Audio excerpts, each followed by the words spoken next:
Mic. Mic check. Mic check. Mic check. Mic check. 1 2.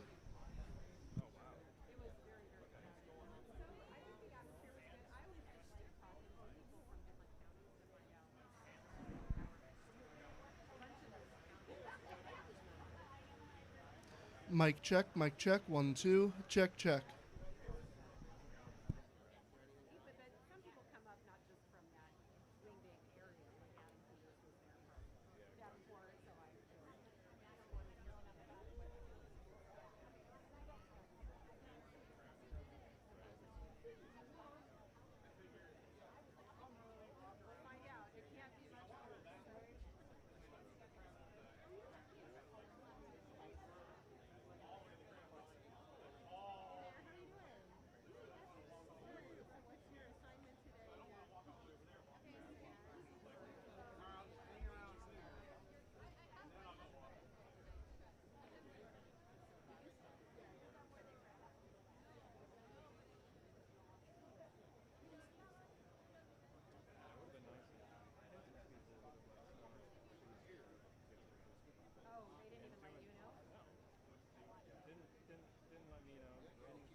Good morning. Welcome to the Des Moines Register Political Soapbox. I'm Rachel Stassenberger, the executive editor of the Des Moines Register, and thank you for being here. At the Register, we believe in civil discourse, and we believe in Iowa nice. So let's go over a little bit of ground rules. You are welcome to cheer. We'd prefer you not jeer. It's not very Iowa nice. Some of you have signs and may be here through the next event. Love the signs. But do not raise them, because I don't know about you, but I can't see behind a sign. And so we want everyone to be able to hear the candidates. Up first today, we have John Norwood. He's a Democrat running for treasurer, and he's going to give some remarks and then take some questions. So start thinking of them. John? Thank you, Rachel. Hey, it's great to be here with everybody today. I'm going to read a few remarks here for about 6 minutes, and then I would really like to hear your questions and your thoughts and ideas, because that's how I learn. There's no better place to talk about Iowa's future than the Iowa State Fair. Every year, this fair brings together the very best of Iowa, our farmers, our workers, our businesses, families, and communities. And if I had a walk-on song today, it would have been Pink Floyd's Money. Because when you strip away all the politics, all the talking points, and all the noise in Des Moines, so much of we want to accomplish in Iowa comes down to one thing. Any guesses? Money! Yes, and how to wisely use it. So I'm John Norwood, and I'm running to be your next treasurer of Iowa. Woo! Well, if we want to improve water quality, that takes money. If we want to strengthen our public schools, that takes money. If we want to grow our economy, yeah, you can clap, that takes money. Do we want to build infrastructure that lasts? That takes money. Do we want to help farmers create more value from what they grow? Yeah, that takes money.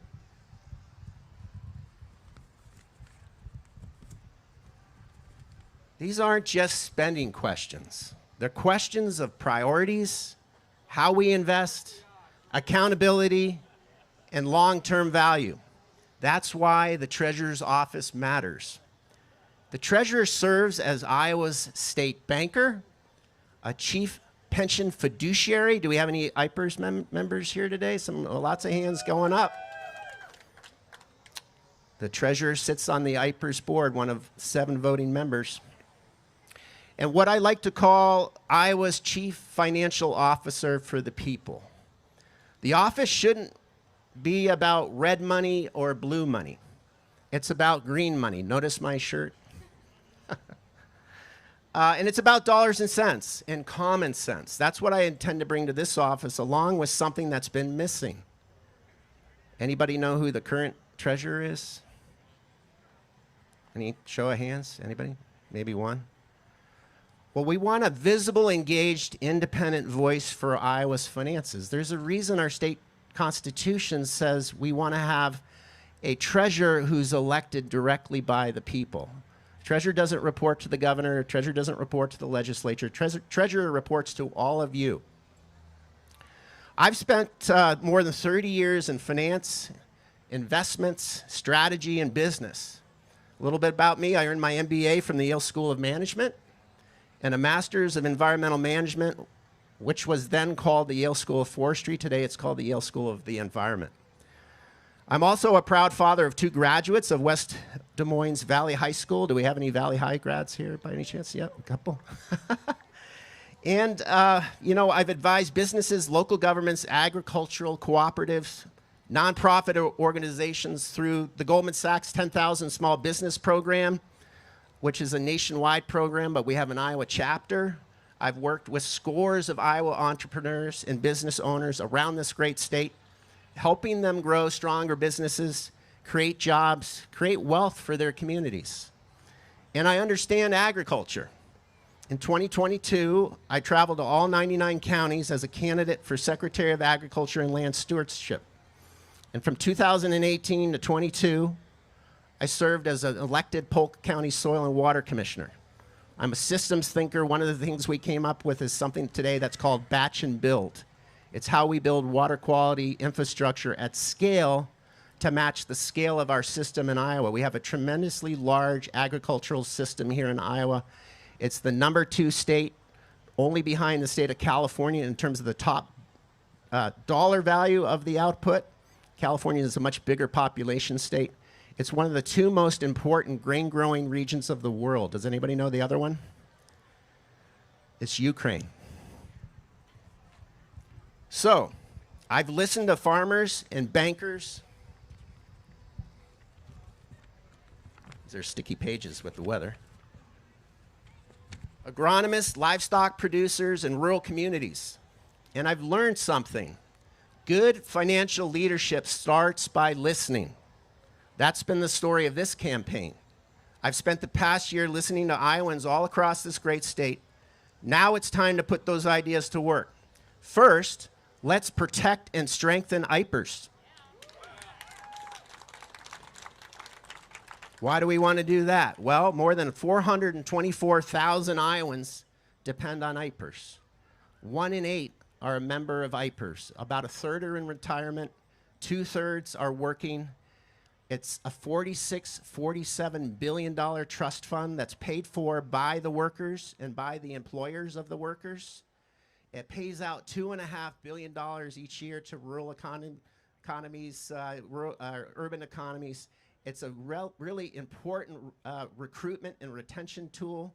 It's something that financially we want to pay attention to and make sure that we properly steward and manage those dollars. It includes teachers. Who are the IPERS members? Teachers, corrections officers, public employees, and the retirees. And they earn those benefits. So I will oppose any efforts to privatize IPERS. I'll work to strengthen governance. We have some, I think, governance issues. We've had some management problems with IPERS, a whistleblower lawsuit. Improve transparency and make sure the investment board asks the tough questions and protects the promises we've made to Iowa's workers. Second, let's put more Iowa money, more Iowa ideas, and more Iowa ingenuity to work. I'm going to give you an example. Our farmers are hurting as export markets for corn and soybeans have become less certain. Iowa cannot control these world markets, but we can help farmers create new ones. After my campaign for Secretary of Agriculture, my firm, TBL Ventures, helped fifth-generation Franklin County farmers, Landon and Ann Plaguey, launch Green Acres Milling in Albert Lea. Can you see the hat I'm wearing? We brought together farmers, community leaders, bankers, investors, and organizations like Ag Ventures Alliance around a shared vision. I was on the board at Ag Ventures Alliance. I've been a member for many years. Today, more than 120 farmers are investors in that company, including myself, very small investor. Think about that. Farmers investing in businesses that create new markets for what they grow. That's the kind of innovation we need more of, I would argue.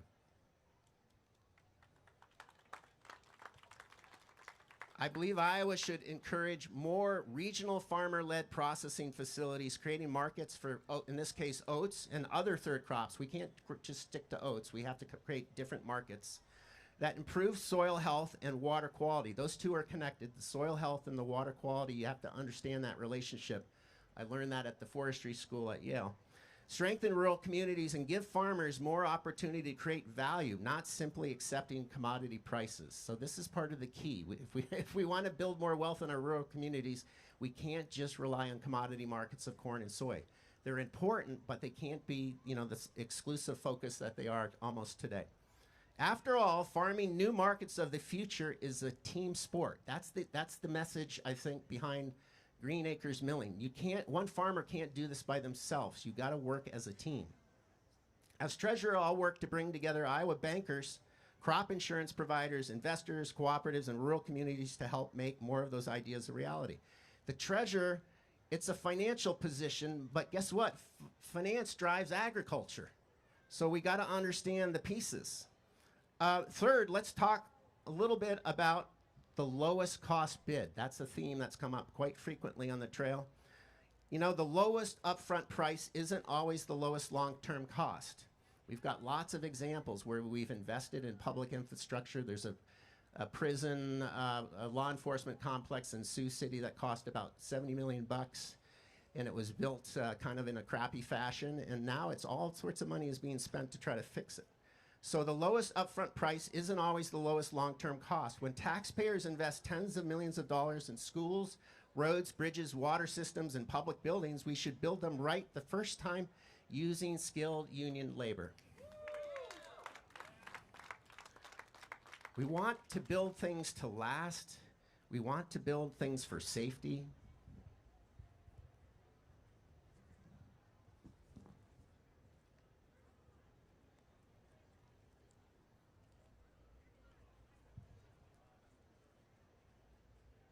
Should have separated these. Built with quality. Imagine our schools being not built with safety in mind or quality in mind. Built on time. That's good for taxpayers, that's good for Iowa workers, and that's good for Iowa. Finally, our 529 college savings plan should also work for the next generation of electricians, plumbers, welders, and carpenters, not just students pursuing four-year college degrees. If you're saving for a college education, wonderful. If you're saving for a tool belt, Iowa should have your back too.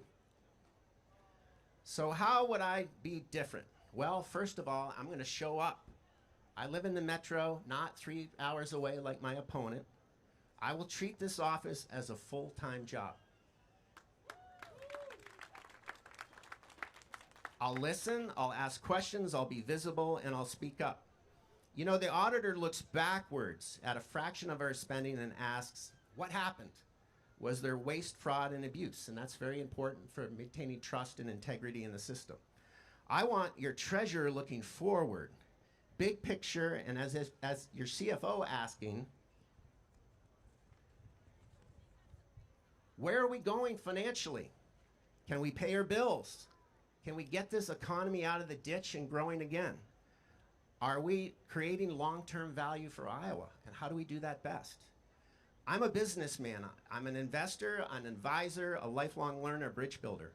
I'm running to bring independence, transparency, accountability, and common sense back to Iowa's finances.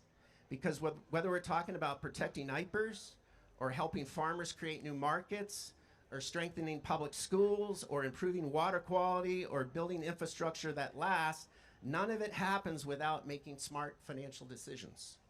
Government can't solve every problem, but government can help people solve problems together. Which brings me back to the Pink Floyd's Money song. It's not the government's money. It's not the governor's money. It's not the legislature's money. It's your money.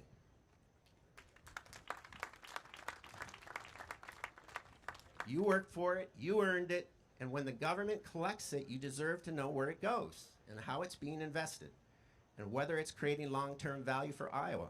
The treasurer's job isn't to spend money, it's to make money work. So remember, it's not red, it's not blue, it's green.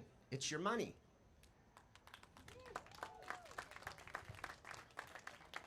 And as your treasurer, I'll never forget who it belongs to. I'm John Norwood. I want to thank you for listening. You can follow us on Facebook at Citizens for John Norwood. If you see things you like it. If you see things you want to share, share it. You can visit our website at norwood4iowa.com. Share your thoughts. I want to hear what you're thinking because that's how I learn. Chip in if you can. This is an important race. We don't have all the money that the governor's race or the congressional races have, but on an everyday basis, this is probably one of the most important positions at the state level. Enjoy the state fair. I'd be honored to earn your vote, and I'll take any questions.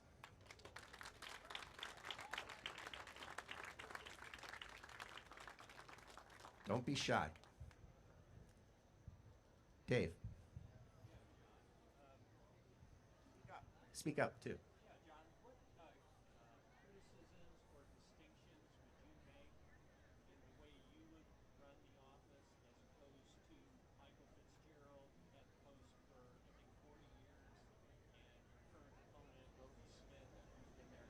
Yeah.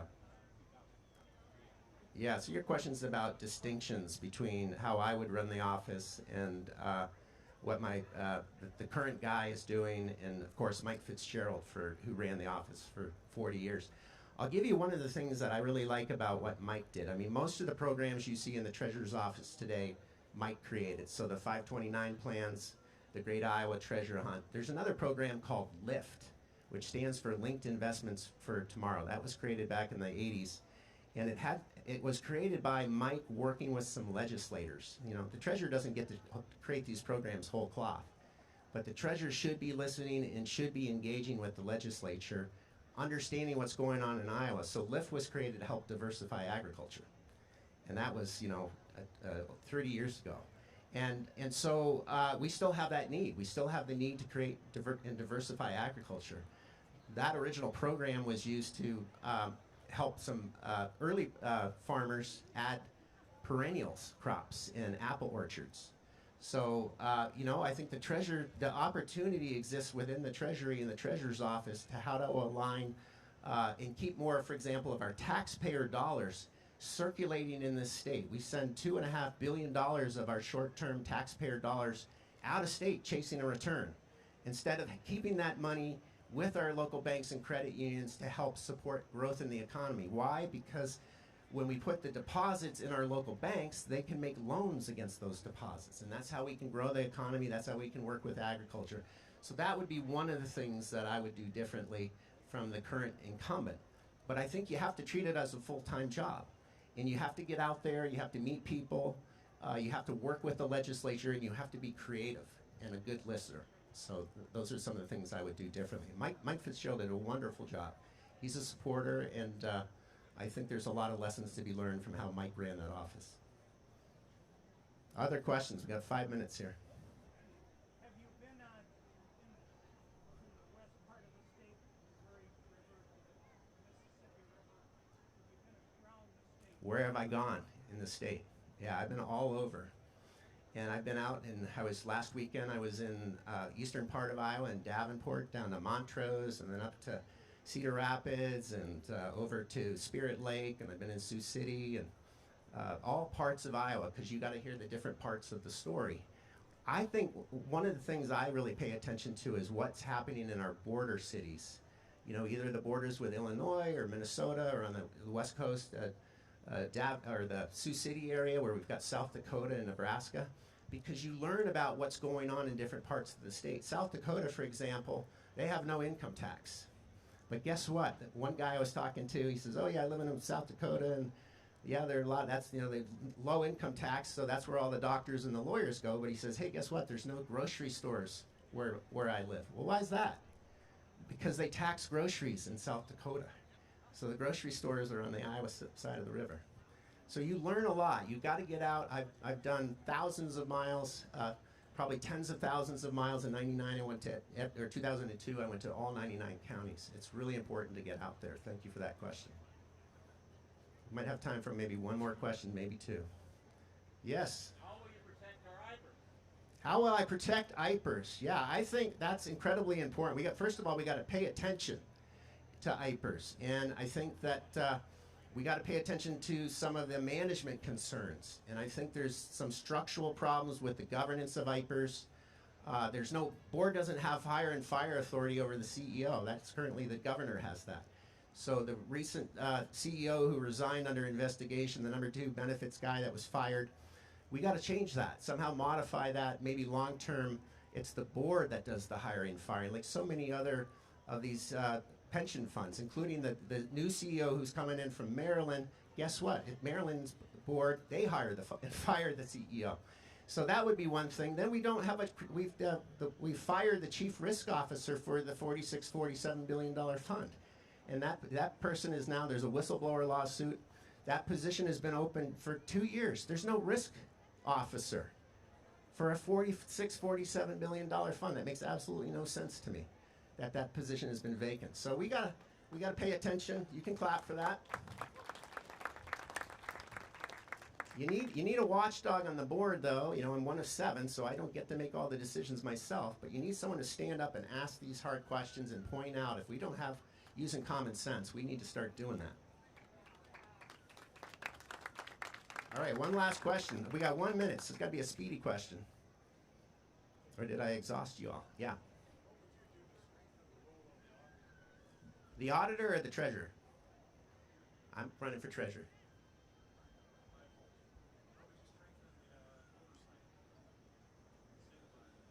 From the treasurer or the auditor perspective? Well, the treasurer, I think, what we can, the auditor looks backwards. The treasurer should be looking out the windshield. And so the treasurer, I think, can, as the CFO of the people, raise the visibility before the money's ever spent. You know, the private school vouchers, for example, we're spending $330 million. We're in a $1 billion structural budget deficit. That number is going up. We got to put some brakes, I think, on private school vouchers. Millionaires shouldn't be sending their kids at taxpayer expense to private school. I mean, that's just common sense. So it's those kinds of issues. You got to pay attention. You know, a good CFO doesn't get to make the decisions on the policy, but it can help inform both Iowans and legislators, and that's what I intend to do. I think our time's up, so thank you so much, everybody, for listening, and your questions were great. Thank you.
again. Hello!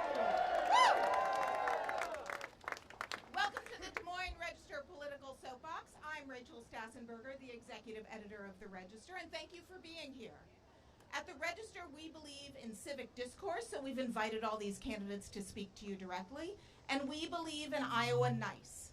What that means for this context, y'all have signs, love it, raise them up high, woo! And now lower them, lower them, lower them, lower them, because I don't know about you, but I can't see through a sign.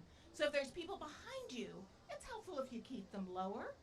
We believe in cheering. Go ahead, cheer. But you know, jeering, not so Iowa nice. So keep that quiet, keep it to yourself. Be kind to your neighbors, clean up after yourselves. And now we have Rob Sand, a Democrat running for governor, to come speak to you. Rob.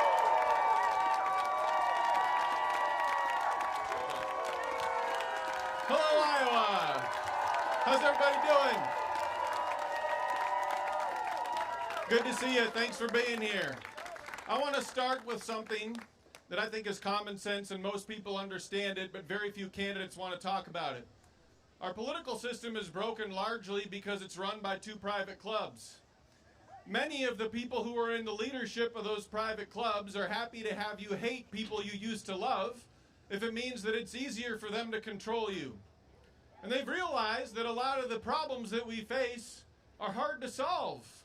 You got to read things and learn stuff. My goodness. You've got to talk to people that you don't even like. But it's easier, instead of doing that, to just, because it's a broken two-choice political system, demonize the only other person on the ballot and lie about them. And then you can get elected and reelected and reelected, and if you haven't solved any problems for anybody at all. Does anybody think that that description of our political system is unfair? So that's why we got to fight against it. Because it's not working for us, it's working for insiders and special interest groups. If we're going to work together to fix it, we have to do a little bit something that they don't want us to do. They want us to hate our neighbors. Let's take a minute to love our neighbors. I want to take a second for us to sing the first verse of America the Beautiful. It starts, "Oh beautiful for spacious skies, I have the microphone, I will not kick us off." But let's have it start somewhere over here. Just hit a note loud, and we're all going to join in.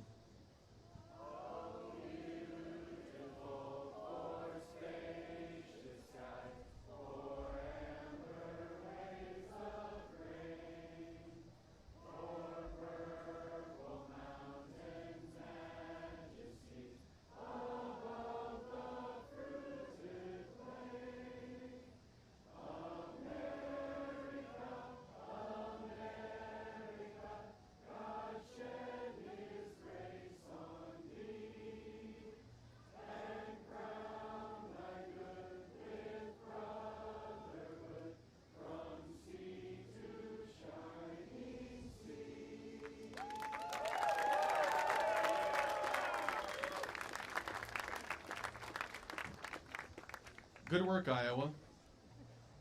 I should introduce myself. I'm Rob Sand. I'm running to be the next governor of the state of Iowa.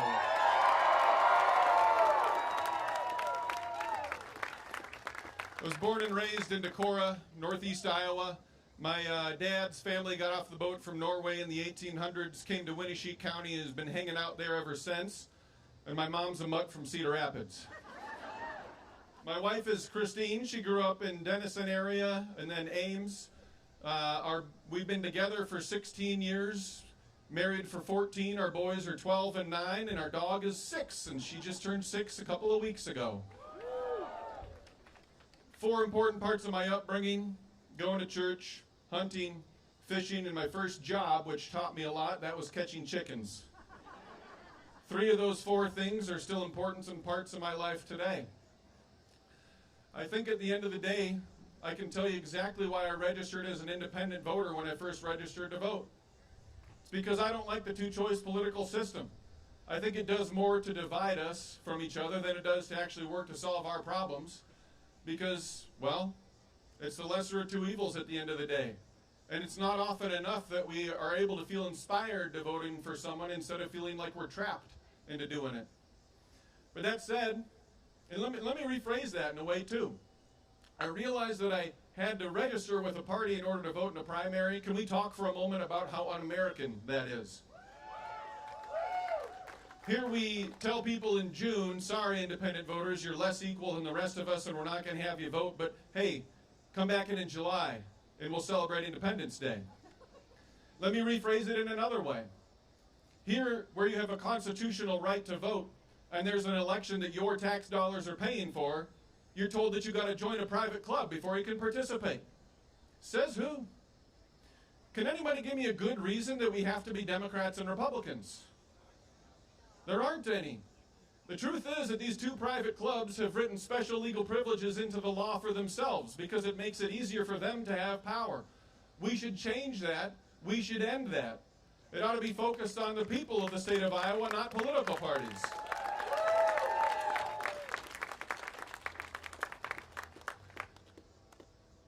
Now that said, when I registered as a Democrat in order to vote for a primary, I did it for a few different reasons. One is my faith. The New Testament is focused on the least of these, and the idea that what you do to the least of these, you do to me. Just like that guy's t-shirt right over there says. Oh, that might be Jesus, actually, because he's got a luchador mask on. But that message from the New Testament is focused on the little guy, and in my early 20s, it was clear to me that the Democratic Party was more focused on the little guy. I also really like having clean water to fish in and to drink. I also like having public land where you shouldn't have to be a landowner in order to go out and enjoy the great outdoors. You should be able to play outside no matter how much money you got. And I remember Bill Clinton, as president, balancing the budget and using the surplus to pay down the debt. And I remember thinking, thank you. That number should go down instead of keeping going up. And so I registered as a Democrat, but I didn't leave my independent mind behind. I know in the course of this campaign I have said things that upset some of the folks in my party. I'm not sorry. It's a lot easier for me to tell you what I think than it is for me to remember what I said.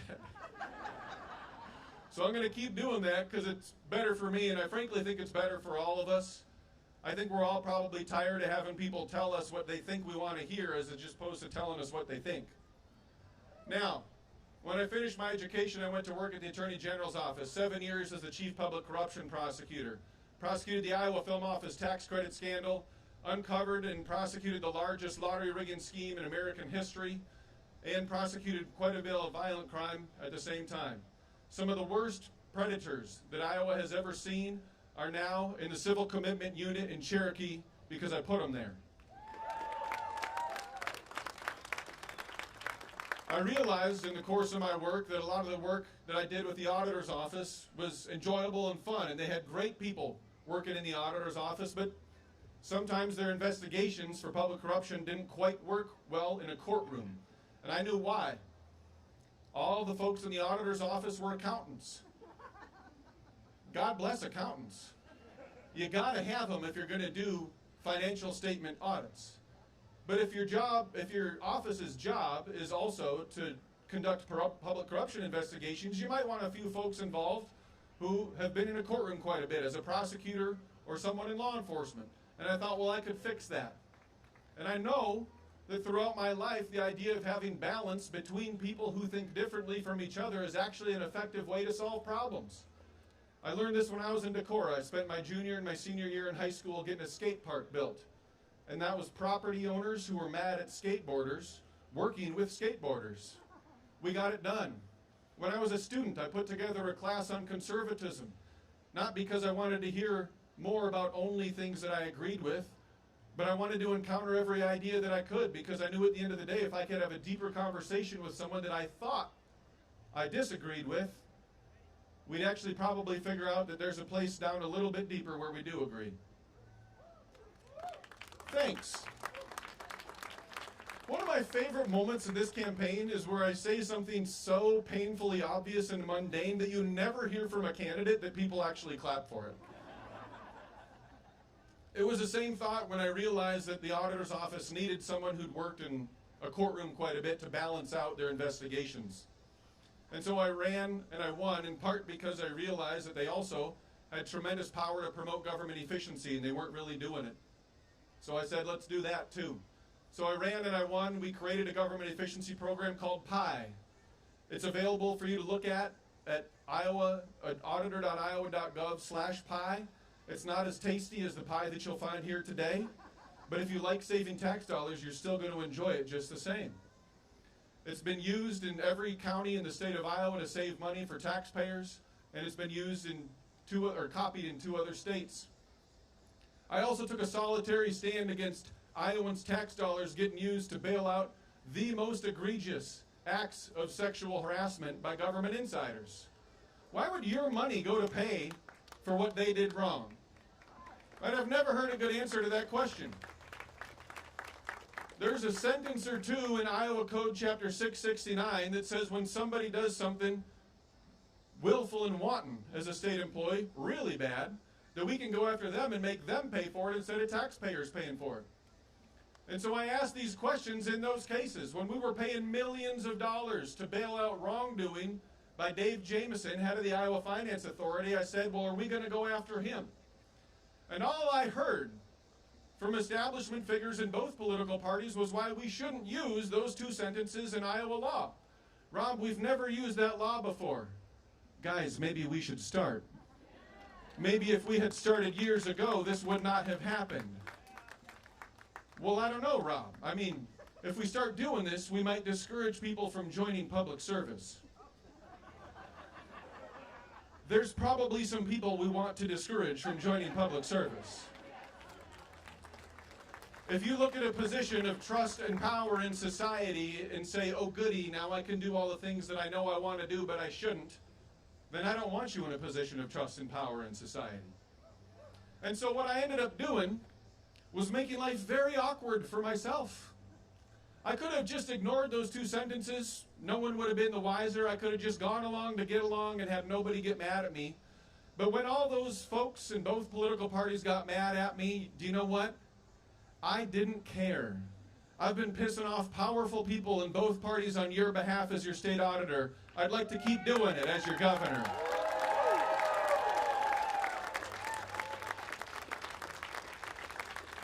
We also uncovered a record amount of misspent money in my first term as the state auditor. We did that because I built a senior leadership team of people who think differently from each other. I promoted to the most senior positions in the office an independent and a Republican who had actually made campaign contributions to my opponent. I did that knowing they had done it.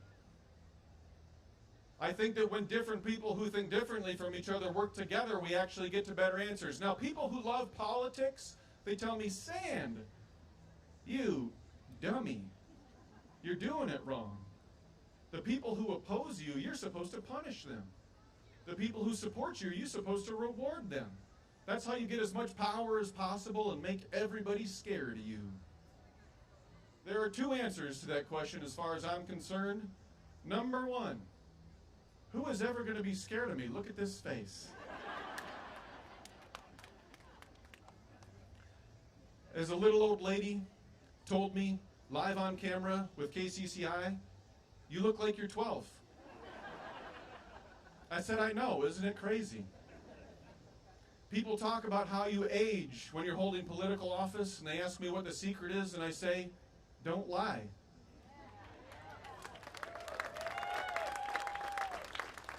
My second answer to the people who tell me I'm doing it wrong is a little more serious. What if I'm not trying to do politics? What if it's not about making people scared of me? What if I'm actually trying to do something different? What if when the campaign ended, after Election Day, you started something called public service, where the winners say to the losers, hey, come on board. Even a broken clock like you is right twice a day. And I'd love to have you there for every once in a while when I'm ever so slightly a little bit mistaken. That's a good way to approach things. This is what Iowans do all the time.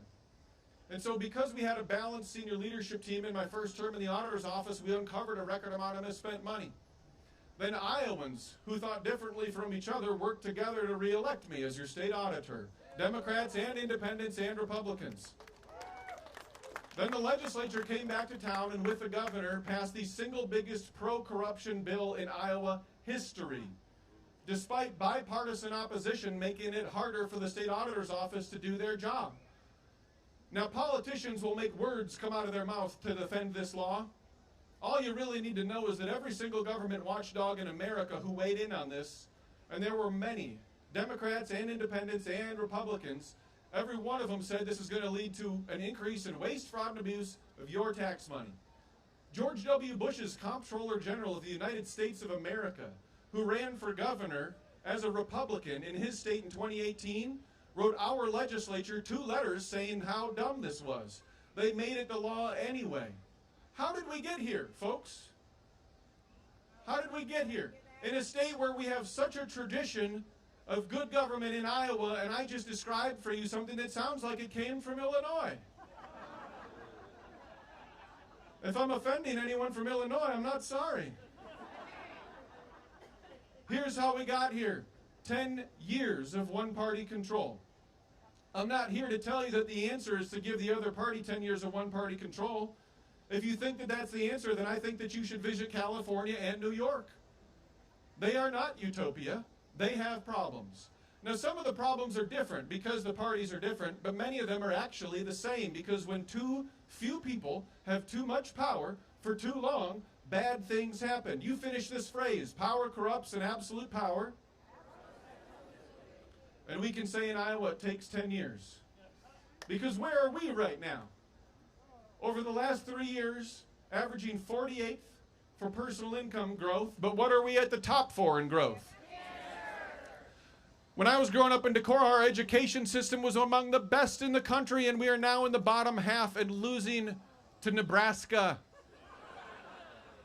It's funny, but it's also really not funny. I hate losing to Nebraska.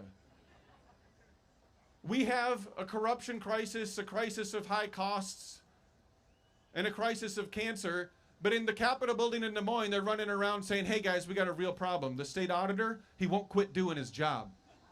We got to figure out how we can stop him. I'm had enough. This is a simple concept. I think most Iowans are familiar with it. You can put something in a place and it does okay for a little while, but if it's there for too long, it gets unbalanced. You got to take it out and put something else in. I just described crop rotation, and that works for politicians the same way it does for corn and beans, ladies and gentlemen. Time to rotate the crops in the Capitol building. If I win this race, I am working with the Republican legislature. If that is news to you, good morning, you slept in. It's 2026. I don't know what year you fell asleep, but those majorities are still going to be there after Election Day. What that means is that every single bill and every single budget is going to have bipartisan approval. It means that nobody over here can do something too crazy and nobody over there can do something too crazy either. And you know what that sounds like to me? Iowa. This is an Iowa tradition. We sent Tom Harkin and Chuck Grassley to the United States Senate together, not because we were confused that they belonged in different political parties, but because we knew they did. And we knew they needed to work together to make sure that common sense prevailed. In fact, 30 of my first 34 years alive, up until this last 10 years of one-party control, we had divided government in Des Moines, too. And I listened to Mike Gronstall and Linda Upmeyer, a Democratic and a Republican leader, tell a group that I was with in around 2013, we do our best work when we are forced to work together.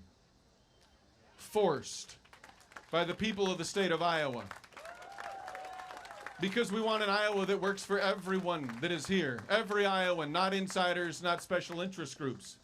And we get it when we force them to work together. This isn't a foreign concept to people in the state of Iowa. This is what my grandpa was doing at 6 a.m.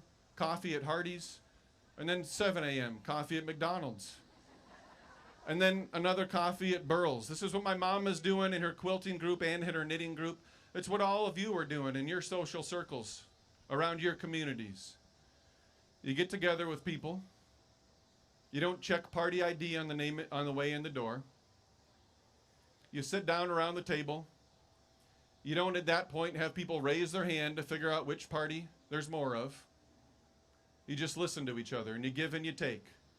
And you're humble enough to know that not one party or person has all the right answers, and you're also respectful enough to know that even a broken clock is right twice a day.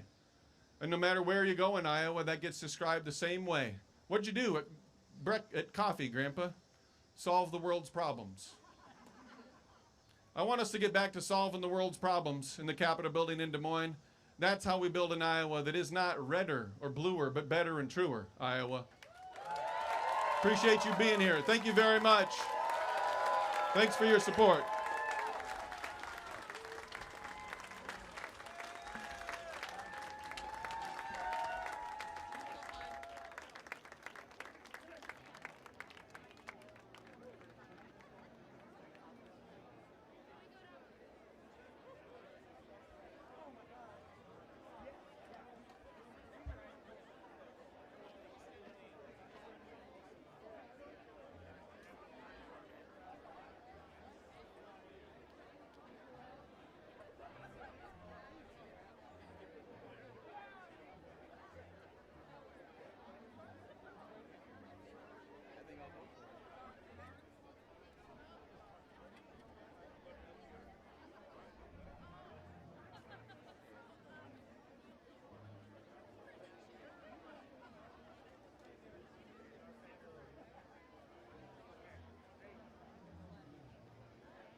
the Des Moines Register Political Soapbox. I'm Rachel Stassenberger, the executive editor of the Des Moines Register.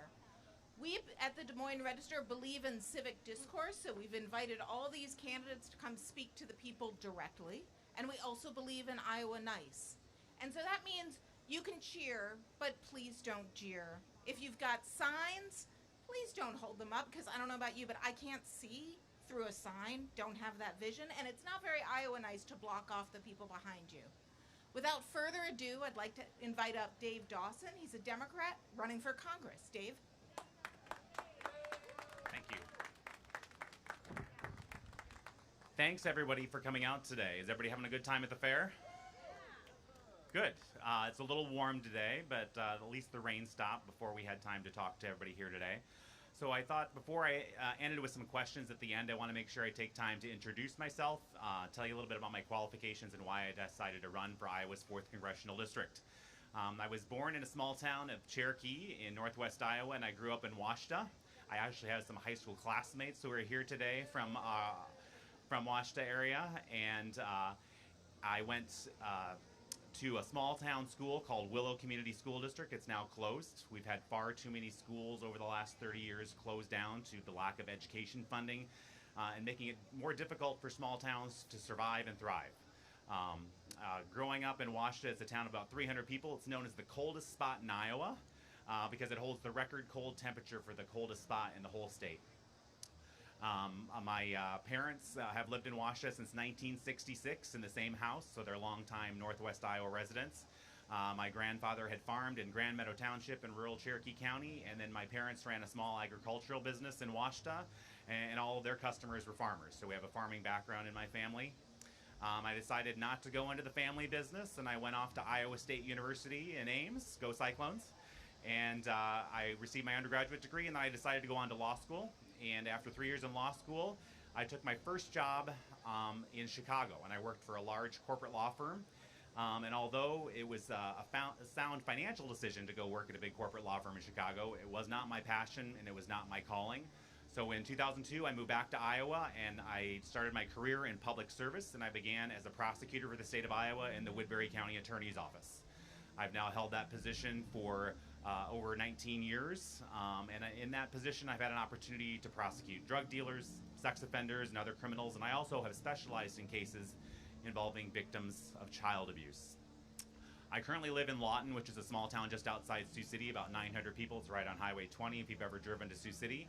I live there with my wife. We have 3 children. Her son is 19 and going to be starting at Iowa State next week.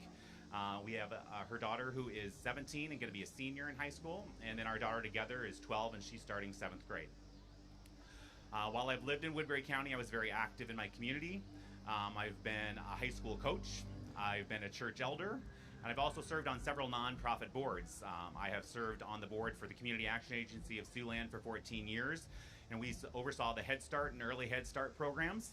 I'm also currently Vice President of New Perspectives, which is a nonprofit that provides services to those individuals with intellectual disabilities. We provide day habilitation services and community employment opportunities for people who are struggling. I'm also currently the President of the Siouxland Council on Child Abuse and Neglect, and we oversee local grant funding to nonprofits to help prevent child abuse instances in our community. I also was previously elected and served in the Iowa State Legislature. I served from 2013 through 2016 from Woodbury County. And while I was in the Iowa Legislature, I learned how to work across the aisles to actually get things done for my constituents. While we were there, we worked together and passed the Medicaid expansion bill that expanded health care coverage to 150,000 Iowans who were not previously covered. We also passed the commercial property tax reform that reduces property taxes on businesses in the state of Iowa. And some of the bills that I worked on personally had to do with expanding mental health coverage for crisis stabilization units for kids in the state of Iowa, and also strengthening criminal sentencing laws.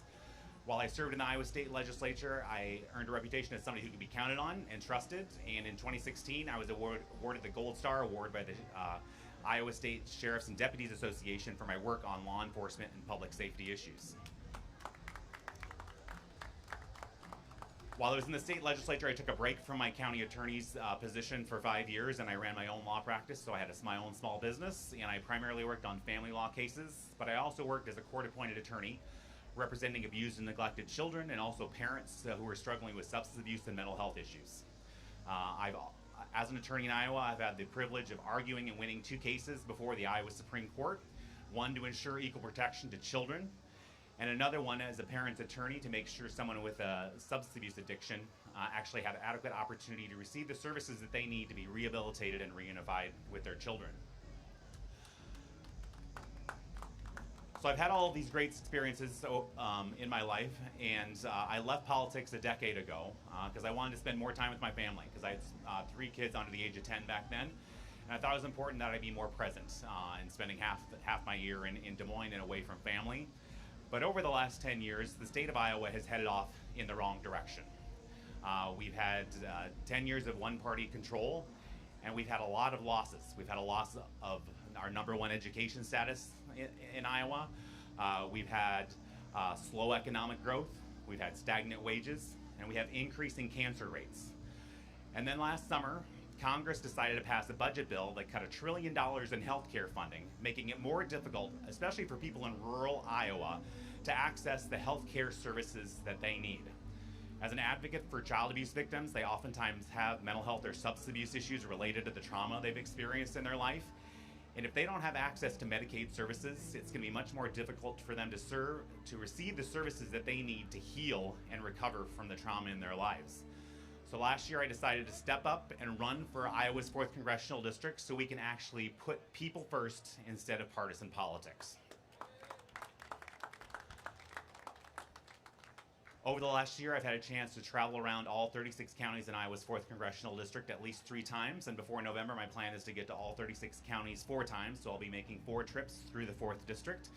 And I'm meeting and hearing from people about what their concerns are and what they're worried about. My priorities after talking with people have to do with expanding healthcare options to make it more affordable and accessible to Iowans no matter where you live or what your income is. We need to restore the healthcare funding cuts that were occurring last year because we're losing healthcare clinics for maternal health.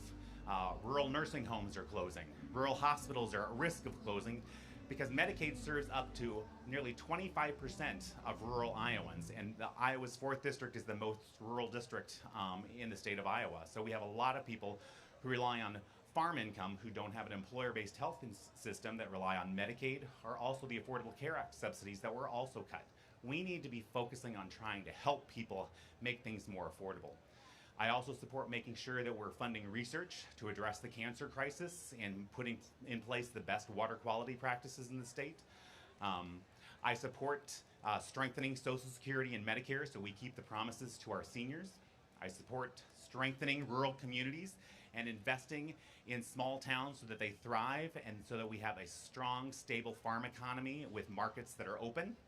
I support making sure that we are always protecting everyone's rights and freedoms because we've had far too many people discriminated against based upon their status, their religion, or their creed, or what they look like, and that's not right. We deserve equal protection and fairness in our society. Finally, one of my biggest priorities is working to fix a broken Washington, D.C. by bringing back balance and accountability. Some of the things that we want to accomplish can't be done unless Congress works better. That's why I support congressional term limits, because nobody in Congress should serve for 52 consecutive years. I support working to overturn Citizens United to make sure we're getting corporate PAC money out of our politics, because you shouldn't be going out and voting for whoever your biggest donor is when you're elected to office. You should be a public servant.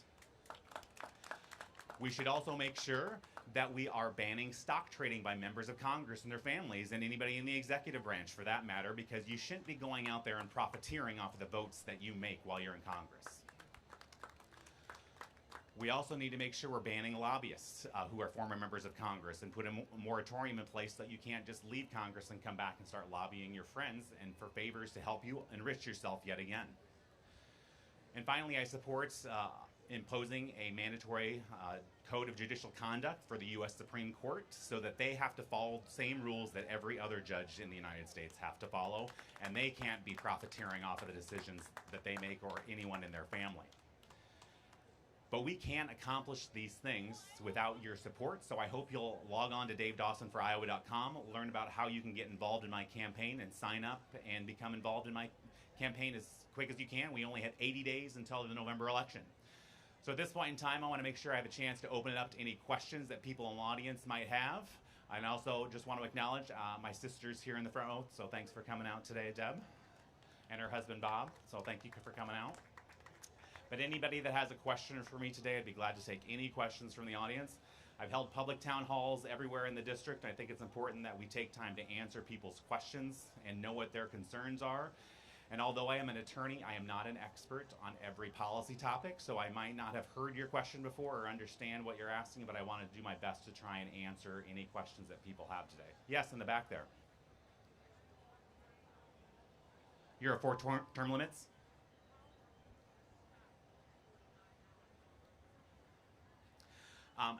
We need to change the direction of the country. Right now we have members of Congress who are not willing to stand up for what's right. It's important that we have people who are fighting for decency, ethics, and the rule of law in our democracy. We have people who are letting people in the executive branch take whatever actions they want, whether it be an illegal, unconstitutional war in Iran that has not been authorized by Congress and is putting American sailors and soldiers' lives at risk. We need to end that. But you have to have Congress stand up and say, this is wrong. And if you don't have people in Congress willing to stand up and say when the president is acting wrong, you're going to end up with the same policy. So we have to make change through this election. So it's more important than ever that everybody go out and vote. And that's how we make the change we want. Other questions? Yes?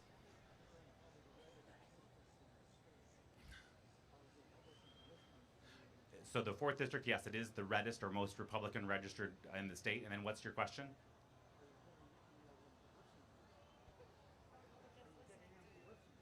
I think so. I was at a meeting last night in Carroll, and the Republican mayor was there. And he was there, and we talked afterward, and he liked a lot of what I had to say about accountability and making sure that we're not privatizing everything so that big corporations make profit off of government.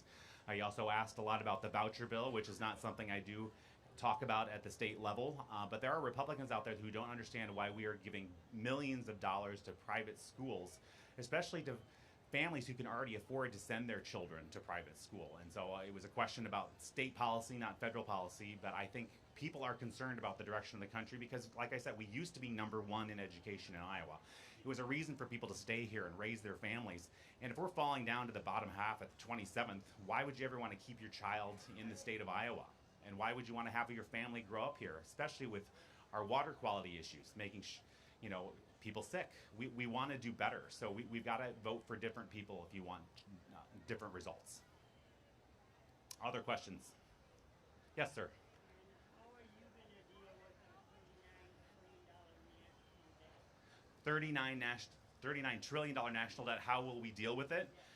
It's important that we actually pay for things as we go along. When I was in state legislature, we actually had balanced budgets and we were paying for things as we went along. We need to do it at the federal level. One of the best ways to do that, last year Congress added $3.6 trillion to the national debt by giving huge tax breaks to millionaires and billionaires. I don't know about you, but I think the millionaires and billionaires in the state of Iowa, as well as across our nation, are doing quite well. It's the other 90% of us at the bottom of the income bracket that are struggling to make sure we can afford food and prescription drugs and gas prices that have soared and more than doubled in the last 6 months. We need to do more for everybody else, and I think that $3.6 trillion could be easily recovered. Other questions? Yes? Sure, what's your question? What are you going to do to fix the sexual harassment laws where if you get falsely accused at work, the person who falsely accused you can be fired and disciplined and not be considered retaliation? So you want to know what should be done to address sexual harassment laws when there are false accusations, and what should happen to the person who is falsely accusing someone else of that? That's a horrible thing to have happen to you, that people would falsely accuse you of anything. So I think it's important that people who have a history of making false reports, that there could be consequences. In the state of Iowa, if you make a false report to law enforcement, you can be prosecuted for that crime. So at the federal level, maybe under the employment non-discrimination law, we can make changes to that to make sure that people who are making false reports have a consequence, whether it may be disciplinary action through their work. I don't think a crime is necessarily the best way to go when it comes to talking about employment issues, but making sure that there are recourses for people like yourself who've been falsely accused. Anybody else have questions? Yes. How old are you? Great.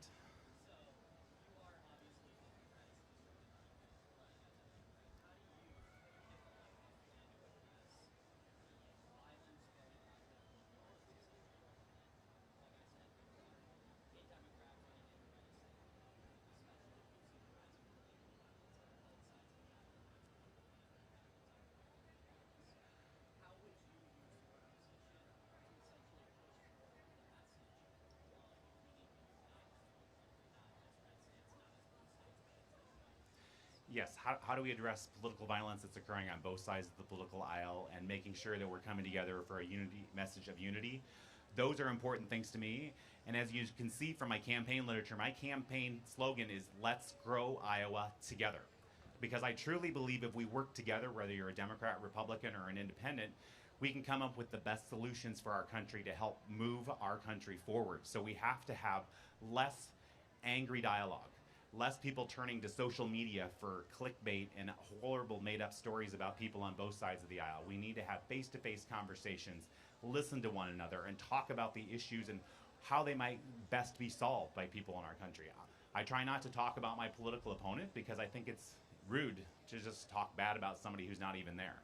But I think that's the first step, is that more people talk about what they want to do instead of just talking about the other side negatively all the time, because it shouldn't just be about red states or blue states. It should be about the United States of America and us working and coming together to fix the problems of our country.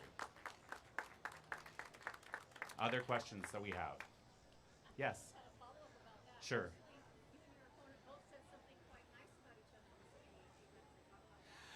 Yes.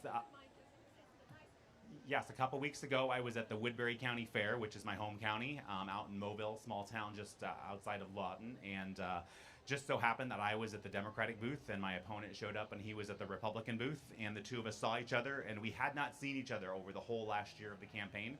So we went together, we talked for a while, we had a good conversation about our families and how the campaigning was going, and he committed to meeting my challenge of actually having debates in the 4th District for the first time in a long time.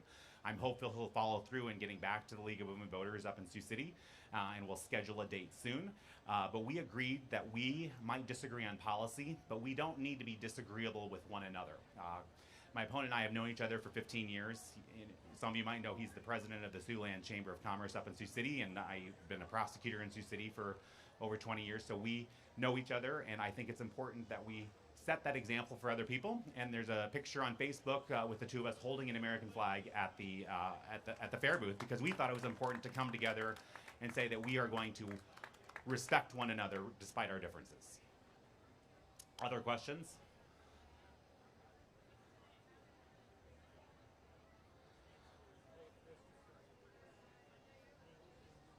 All right.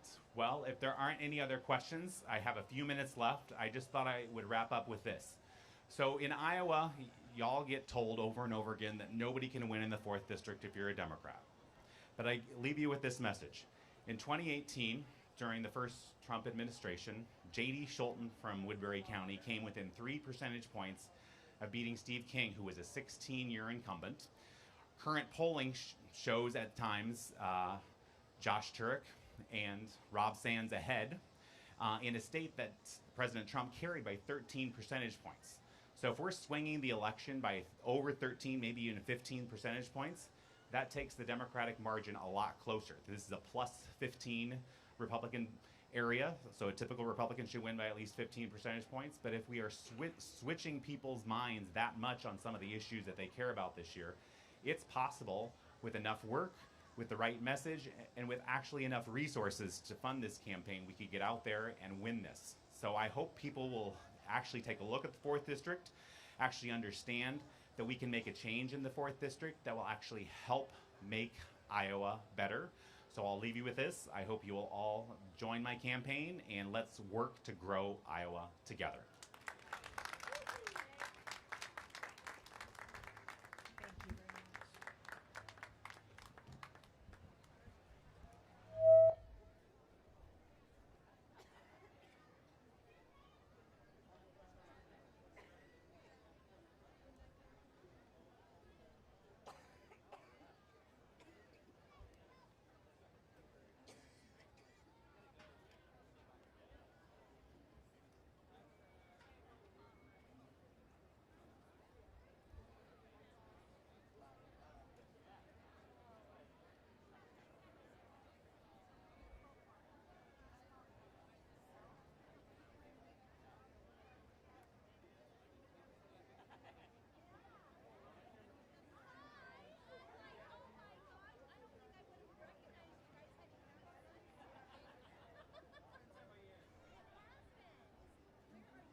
Check, check. Mic.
Well, that's because you didn't reply.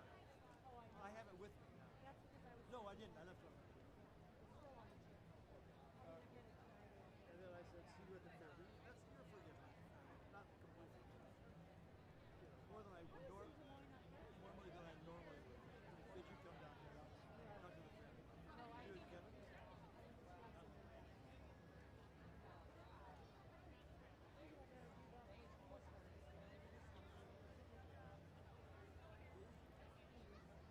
Oh, she's going to school now?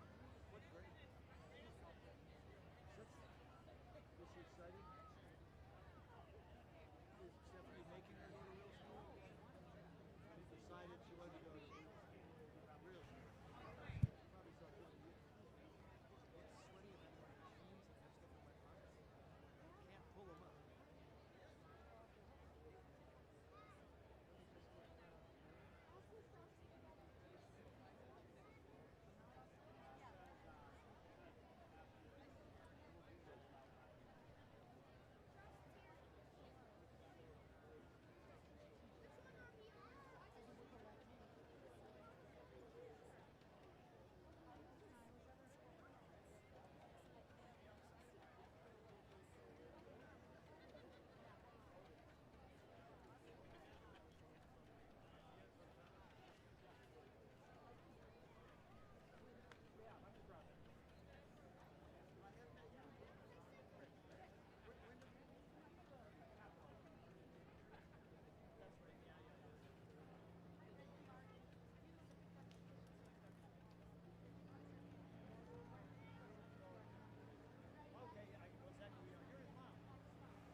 His brother and his mom. That's his actual daughter.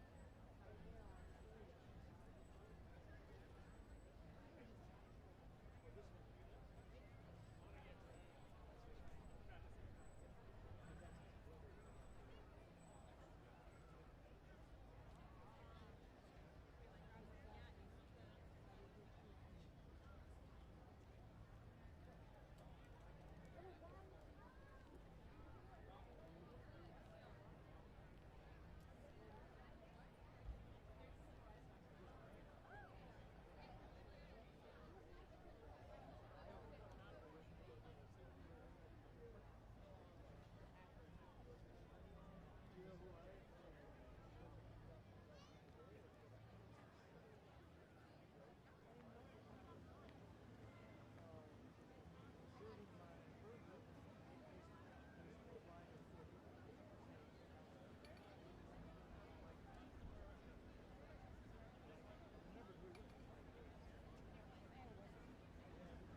Welcome to the Des Moines Register Political Soapbox. I'm Rachel Stassenberger. I have the honor of being the executive editor of the Register.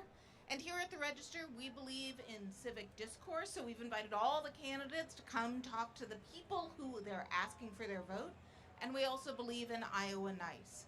In this context, Iowa Nice means if you've got signs, great, but don't raise them up during the speeches, because I don't know about you, but I can't see through a sign, and so the people behind you may not be able to see. And you are welcome to cheer. You are not welcome to jeer, because jeering really isn't very Iowa Nice. So next up on the soapbox is Thomas Laehn. He is a Libertarian running for U.S. Senate. Thomas. Thank you very much. I'm just going to briefly introduce my family. My wife, Susan. I think my daughter wants to introduce herself. I'm Sophia Laehn. I'm 7 years old, and please vote for my dad this year. Thank you. And then we have Felix, our youngest, who's 15 months. So I want to thank Susan and my family for all their support. This would not be possible without their love and support. Felix, you'll have to go with Mom. Go with Mom. Thank you. And thanks also, oh, he spit up on me. Thanks also to the Des Moines Register for hosting this and for inviting all of the candidates to give us 20 minutes to be on a soapbox. I'm going to give a somewhat unconventional political speech, almost not here as a candidate, but more as a former professor of constitutional law, someone who's spent his life studying the Constitution and our founding documents.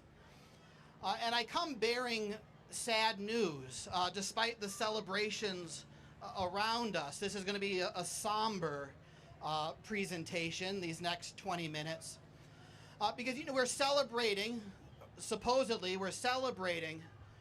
250th anniversary of the birth of our republic. And speaking objectively, as a constitutional lawyer, as a former professor of political science, we're no longer a republic. That word, republic, is nothing more than an empty sound, a word signifying nothing, detached from the reality of the system of government under which we live.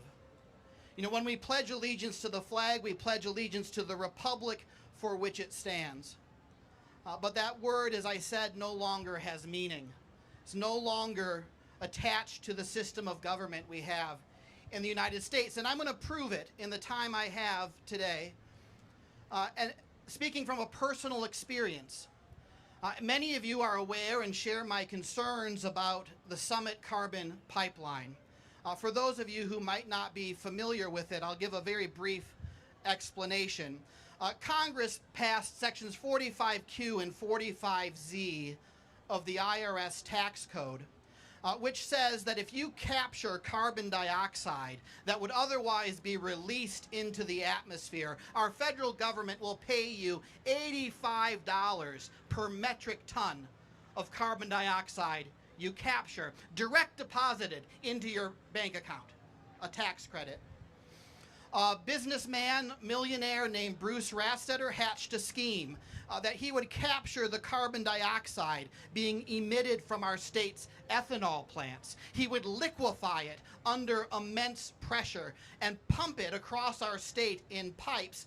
Originally, the plan was to North Dakota and sequester it underground. That's the legal term, sequester. Bury it underground. And our federal government will pay him $85 per metric ton of carbon dioxide he captures. I looked at the projections of how much carbon dioxide they plan to capture, multiplied it by $85. Billions of dollars, billions with a B, will be deposited into the accounts of Bruce Rastetter and his investors, our taxpayer money. Now, the irony is this project actually doesn't do any good. You would think, environmentalist groups would be supporting this because we're going to reduce carbon dioxide emissions in our state. The reality is, those who have run the numbers, done the math, done the science, this project, building this pipeline, will do more harm to the environment than it will do good reducing carbon emissions. I'm the county attorney in Greene County. I'm the only Libertarian to hold an elective partisan office in the state. Thank you. Elected twice, first in 2018, then re-elected in 2022 in a very Republican county, so it can be done. I intend to replicate that statewide. But in my role as county attorney, I advise our Board of Supervisors, and we had a representative from Summit Carbon Solutions come to our county, and I asked him, has anyone calculated how much carbon dioxide will be emitted by the heavy machines you're going to be using to build this pipeline? And no one's run the numbers. So it's not even clear at what point the carbon dioxide being captured would offset the carbon dioxide being emitted by the machines building the pipeline. It's the biggest boondoggle in the history of our state. A project that actually doesn't do any good at all, except to make Bruce Rastetter and his investors billionaires. Now, why would members of Congress, our legislators, support this? Well, because Bruce Rastetter is one of the major donors, what they call a mega donor to the Republican Party. So the project makes a Republican donor wealthier so he can give more money to the very legislators who enacted the scheme in the first place. So 2 years ago, I had a group of Republican state legislators approach me and ask me if I could write a bill that would stop this pipeline, because they didn't trust their own staffers in Des Moines to draft a bill. They had to find a Libertarian county attorney, and I drafted a bill that said you could not use eminent domain for the construction of hazardous liquid pipelines on agricultural land, because that's actually the greater evil. Not only is this a project that doesn't do any good and wastes our taxpayer dollars, this private company has been vested with the power of eminent domain to take property from unwilling landowners along its proposed route. Our state government vested this company, so if you own a house or a farm along the route and you don't want to sell your land, too bad. Summit Carbon Solutions can take your property against your wishes and build the pipeline across your front lawn.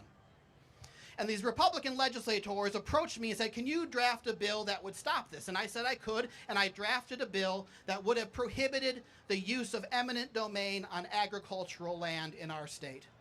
I thought if there's anything Iowans could rally around, we would want to protect our agricultural land from eminent domain by private companies for private gain. It passed the House. A representative named Charlie Thompson saw it through. He added a lot of language, so the language that came out of the House, a lot more provisions than my original language, which was only a few sentences. Passes the Senate, goes to the governor's desk, and what did Governor Reynolds do? Vetoed it. Even though we know that 78% of Iowans supported that legislation. A poll by the Des Moines Register showed 78% of Iowans are opposed to the use of eminent domain for the construction of hazardous liquid pipelines. And yet Governor Reynolds vetoed it. Why? I don't think it's a coincidence that Bruce Rastetter had contributed $172,000 to her election campaign. We just have to follow the money on this. Now, this is state, all happened at the state level. I'm running for the United States Senate. So why am I talking about state politics? Well, the same type of corruption is occurring in Washington, D.C. at an even larger scale. Bruce Rastetter, this was in the news, Bruce Rastetter is quote-unquote bankrolling Ashley Hinson's campaign for the United States Senate. He's raising tens of thousands of dollars so Ashley Hinson, the Republican nominee, can get elected to the Senate. She's also a proponent of Sections 45Q and 45Z of the IRS tax code. When I'm elected to the United States Senate, one of the first pieces of legislation I will introduce will be to eliminate Sections 45Q and 45Z of the IRS tax code. And then the funding for this boondoggle of a project evaporates and the project collapses. The problem is, and this is why I think when we celebrate the 250th anniversary of our republic, we may be celebrating something that no longer exists. We, the people, are no longer in control. The majority, the Democratic majority, no longer are in control. Private interests, political action committees, interest groups have commandeered the legislative process, such that our representatives in the House and Senate in Washington, D.C., and the House and Senate in Des Moines are no longer working for us. They're working for the private interests that are funding their campaigns. A super PAC in Washington, D.C. has pledged to spend $29 million on Ashley Hinson's behalf to get her elected to the Senate. Two PACs, one associated with Chuck Schumer, the New York Democrat, that spent $9.7 million on the Democratic nominee, Josh Turek. Another PAC has pledged to spend another $17 million on his behalf to help him get elected this November.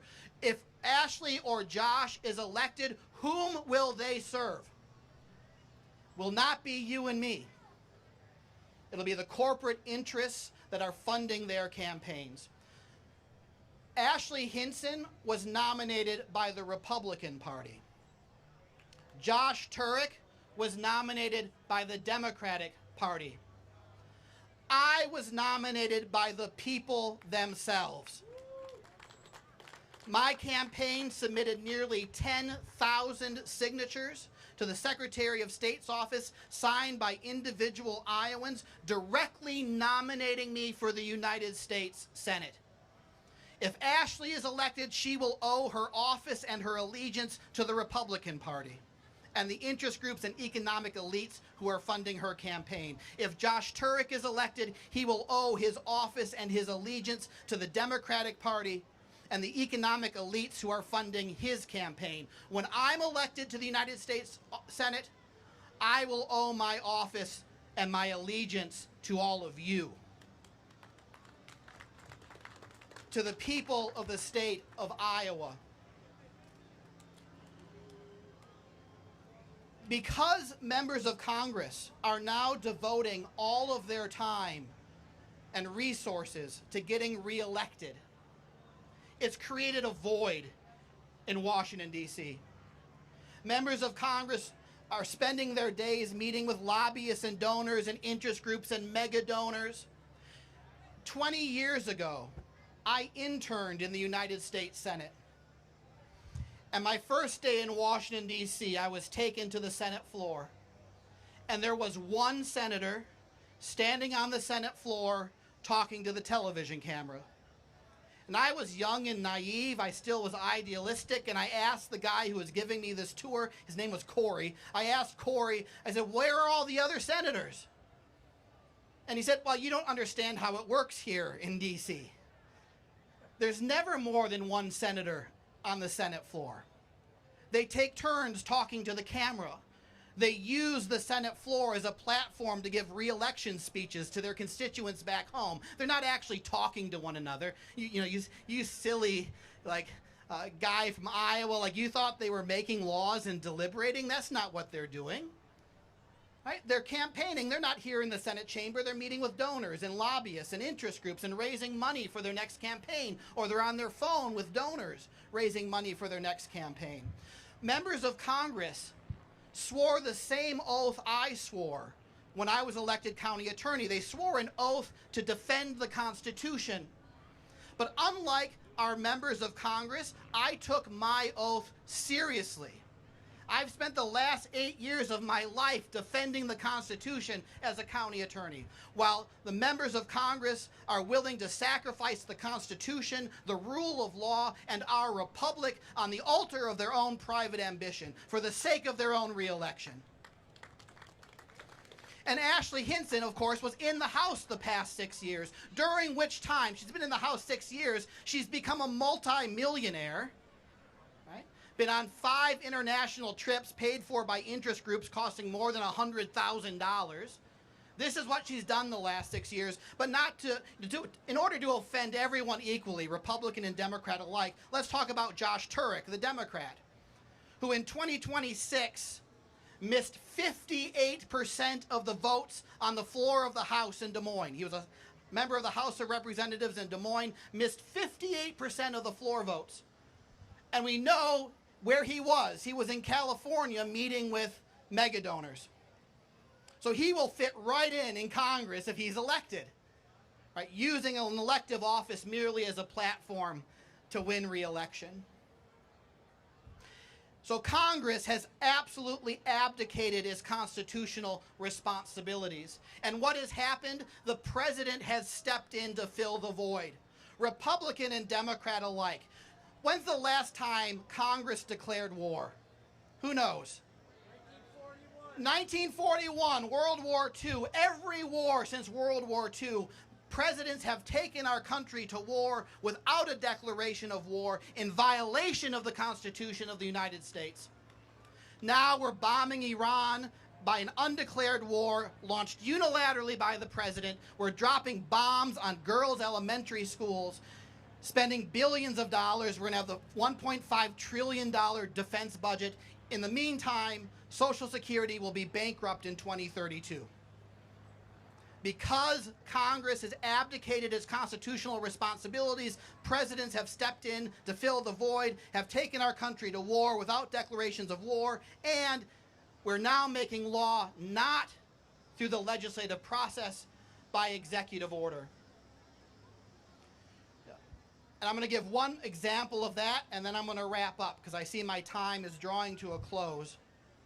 Last year, for every bill passed by Congress, President Trump issued 7 executive orders. And many of the bills passed by Congress are fluff, like naming a post office. That counts. Right? So most of our laws are now being made by the president in violation of the Constitution. Just so happens we have a Republican in the office. It would have been no different if it was Kamala Harris. And I want to draw your attention to one executive order in particular. Last year, President Trump issued an executive order that purported to make it a federal crime to desecrate or burn the American flag. Now, good. I think there are many good and reasonable people, including this gentleman here, who believe it should be a crime to burn the American flag. I also believe there are many good and reasonable people here who believe that's a form of free expression that should be protected by the First Amendment, like these people here. Thank you. Let's just set that debate aside. Let's not talk about whether it should be a crime to burn the American flag, and let's take a look at what President Trump purported to do. He claimed that he could make a crime, a criminal statute, by executive order. With a stroke of a pen, he could create a criminal statute and put you and me in prison for violating his executive order. That's what he said at his press conference in the Oval Office. If you violate this executive order, you'll go to federal prison for 1 year. Not 1 day less, not 1 day more. 1 year in federal prison. And Congress was silent. If we truly live in a country in which a president of either party can make criminal law by executive order and throw us in prison for disobeying him, take away our liberty, separate us from our families, if that's the country we live in, then the American Republic is no more. The experiment in liberty is over. When President Trump issued an executive order to protect the American flag, he might have protected the fabric, but he destroyed what it represents, the republic for which it stands. We, if we have not already lost our republic, we soon will. The good news is that we, the people under our Constitution, are still the final authority. And this November, when we go into the voting booth, the power in this country will be where it should be. Not in the Oval Office, not even in Congress. It will be with all of us in the voting booth. And when you see our names on the ballot this November, Ashley Hinson, the Republican, Josh Turek, the Democrat, Thomas Laehn, the Libertarian, The choice is not simply between 3 candidates. What is on the ballot is not simply a choice between a Republican, a Democrat, and a Libertarian. The choice is between freedom and slavery, between a broken and corrupt 2-party system and a new beginning of the American Republic. That is what's on the ballot. And when I'm elected, I will not be beholden to any political party or interest group. There are no PACs funding my campaign. Every donation I've received has been from an individual Iowan, and I will go to Washington, D.C., and I will represent all of you, and every decision I make will have to pass through 2 tests. Is it constitutional? And is it in the interest of the people I represent? Thank you. Thank you so much.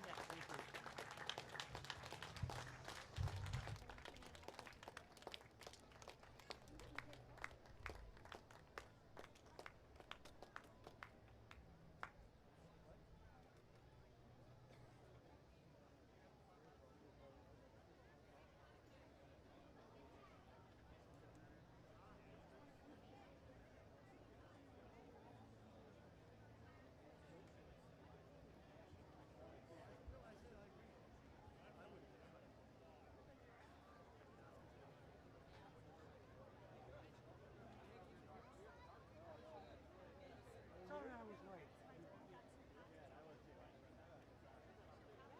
Hey, Doug. How you doing, David? Hey, so when you're going to be on? I won't be late for you. There you go. Thank you much, sir. Thank you much. Oh, and I think there's you too. I got information too over there. Both cameras said you can speak I for also half an hour. more than happy to buy you a t-shirt. Oh yeah, I think you could probably. I'm They're sure not they on the have website. extras. Okay. How do you get T-shirts? Yeah.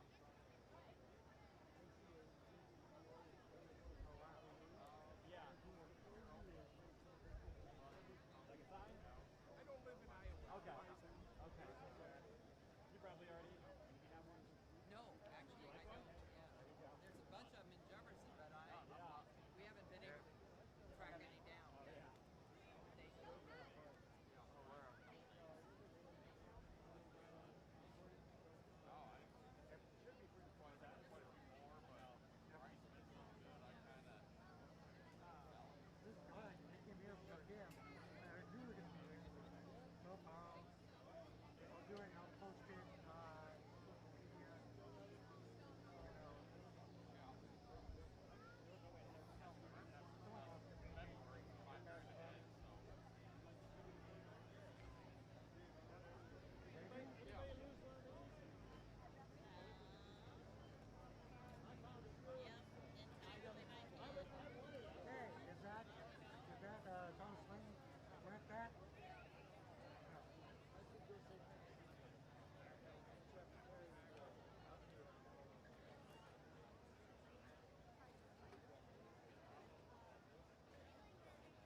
Mic check 1 2.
really thought New York was really. Okay.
Hello.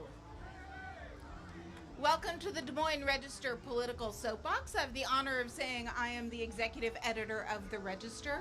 And at the Register, we believe in civic discourse, which is why we've invited all these candidates up to speak to the people they are going to ask for votes. And it's also why I implore you to obey Iowa Nice. Iowa Nice means you can cheer, but please don't jeer.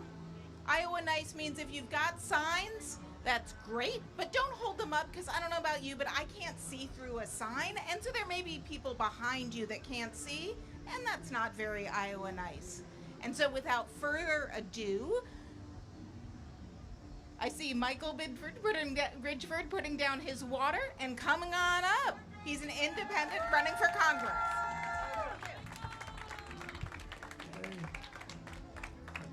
Rachel, thank you so much. It's such an honor to get to participate in this rich tradition we have here at the State Fair.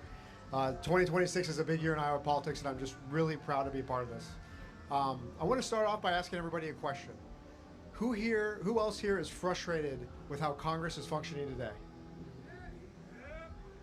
Well, I'm right there with you, and I've got a story for you. So we launched this campaign about 120 days ago, back in April. And the first thing we had to do, we had to get signatures to get on the ballot.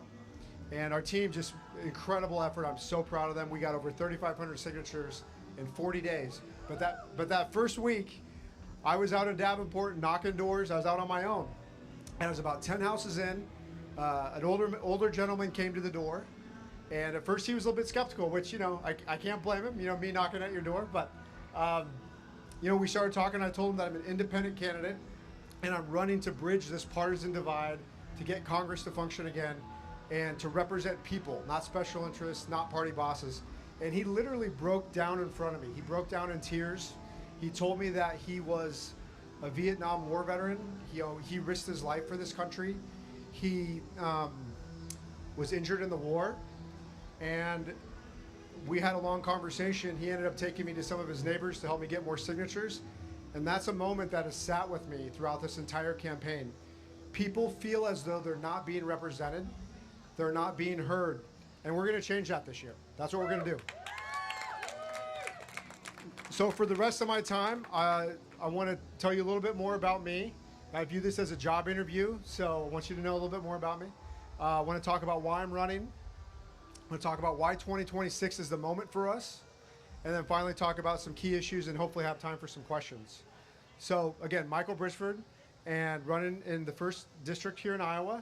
I grew up on a 7th generation family farm. Like all of you, I'm an incredibly proud American.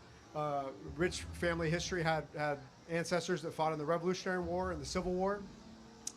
And I was raised in a farmhouse built in 1898 that my parents still live in today. Was incredibly lucky to have grandparents on both sides be a big part of my childhood. And in that way, I really feel like I won the birth lottery. I really do.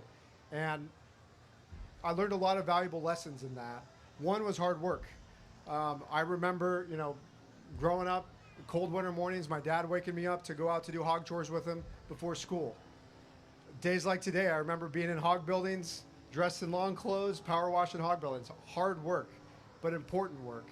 I grew up, I learned not to be wasteful. Like I'm sure all of you, I wasn't allowed to leave the table until I cleaned my plate. And I think that's an important lesson for us today. Finally, I learned the value of money. You know, when I was 9 years old, my grandpa helped me line up yards to mow, you know, showed me how to save money. That's an incredibly valuable lesson. And even though what I would call a perfect childhood, there were hard times for us. You know, the 1980s, 90s farm crisis hit us hard. As I mentioned, my dad was a hog farmer. We were one of the 50% of family farms pushed out of hog farming. And fortunately, you know, my mom, she worked for the U.S. Department of Agriculture. That provided stability for us. Fortunately, we didn't lose land. We still are able to own our family land. But it was an incredibly hard time for us. I'm a proud product of public schools. My kids, they go to public school. I graduated in a high school class of 88 students. And from there, I went on to college. I studied business. And I've been able to work across different industries. I've worked in financial services. I've worked in software. Owned a business in transportation and logistics. We had a small business with 40 employees. Learned a lot of valuable lessons in that. And now I'm proud to work with my dad as a financial advisor. That's what he got into after he was pushed out of farming. So now we're partners. So it's kind of come full circle. You know, through that experience, I've lived in red states. I've lived in blue states. Learned a lot from that. But now, being back home in Iowa, my wife Amelia's here. We, you know, 6 years ago decided to move back home to the Quad Cities, which we feel is truly the best place in the country to raise a family. Truly believe that. And Iowa is an independent state. The I in Iowa is for independent.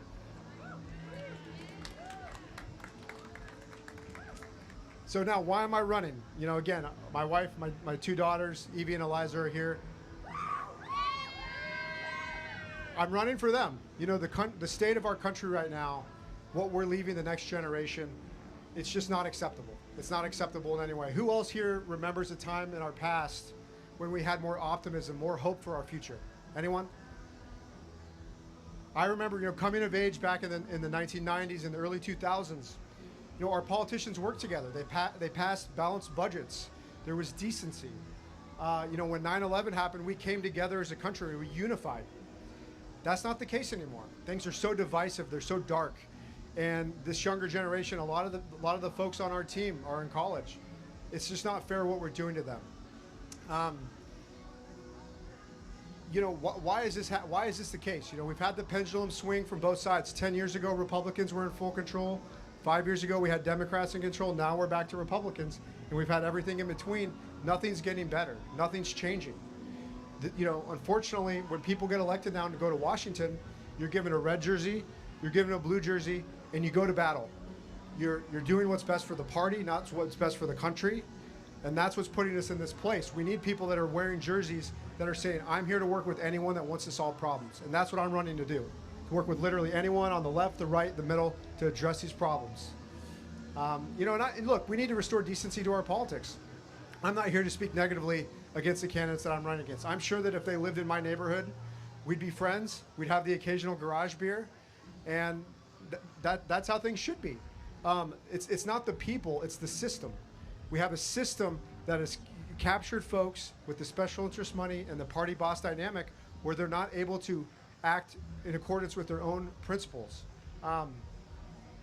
When you take good people, you give them bad incentives, it leads to a bad result.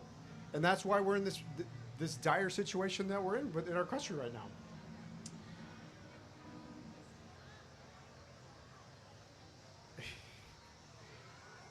Now I want to talk about why 2026 is a year for this movement. I want to give you 4 numbers. 50%, 200,000,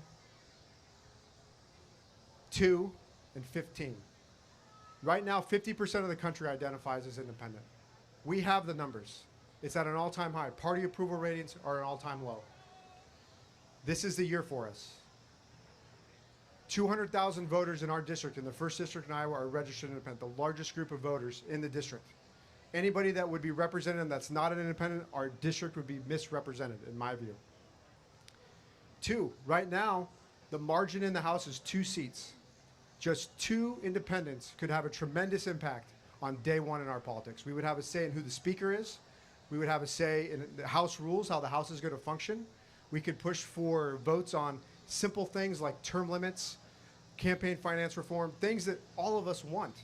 Getting to single issue bills. Right now we have these 3,000-page omnibus bills that no one even knows what's in them before they have to vote on them. 2 independents could really force that change. And then finally 15. Right now, out of 435 districts in the country, only 15 are toss-up competitive districts. And Iowa 1 is one of those. And when Iowa 1 sends an independent to Congress, it'll be the most important district in this country.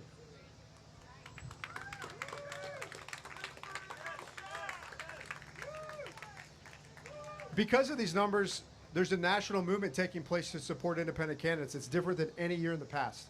You know, this year we launched the Independent Leadership Council, spearheaded by Senator Joe Manchin.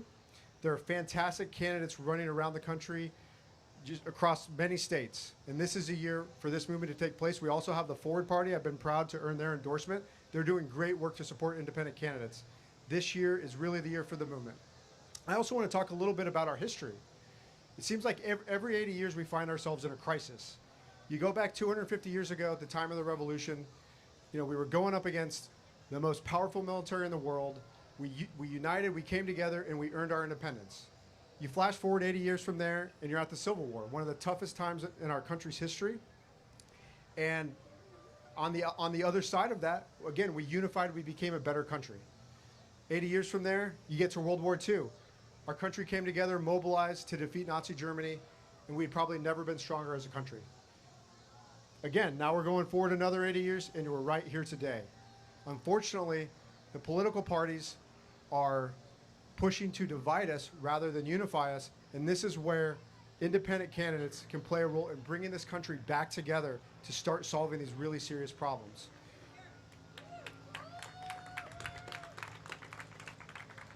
When Abraham Lincoln delivered the Gettysburg Address, he didn't say government of the party, by the party, for the party.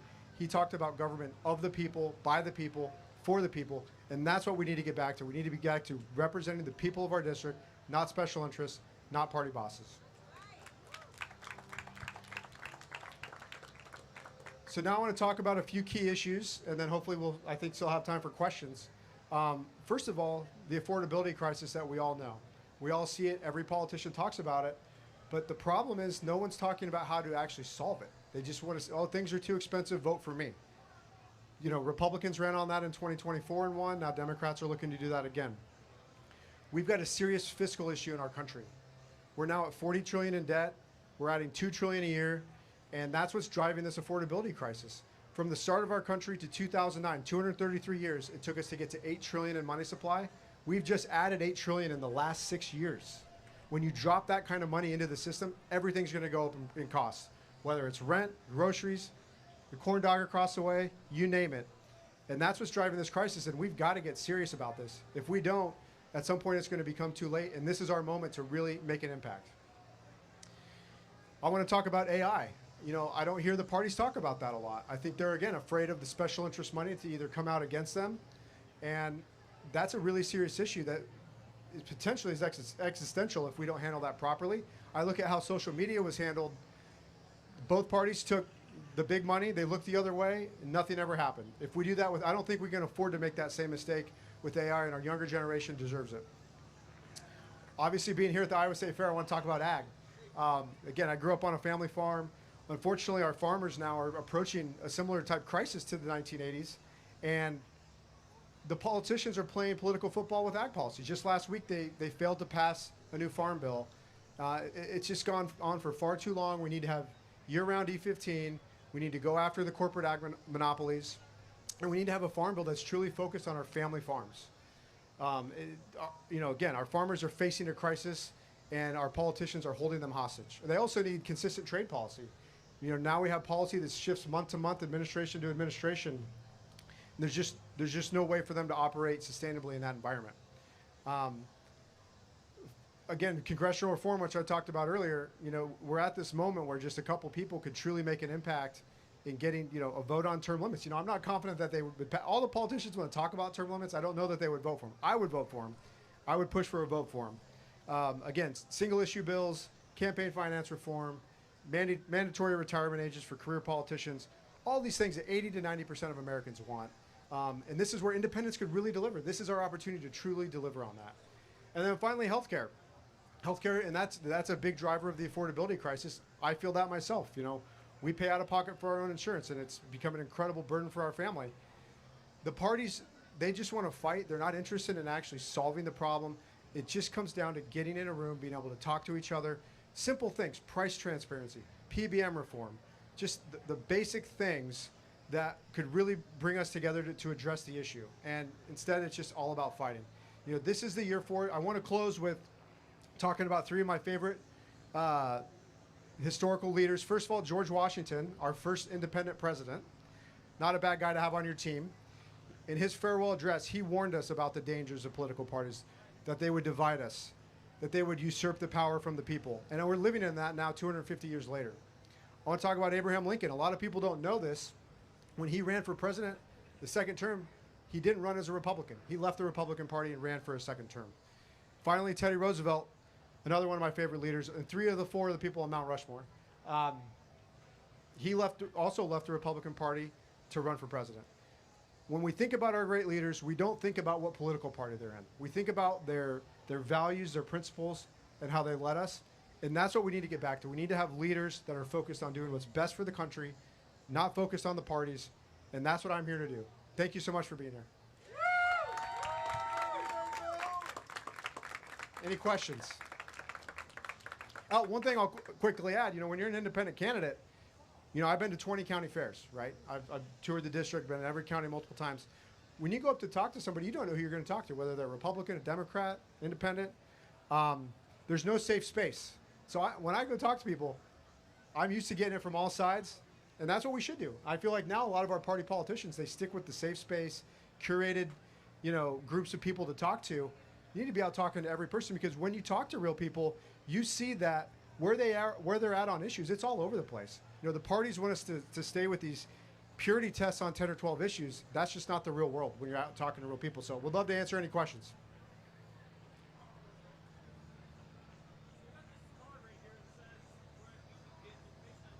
Yeah.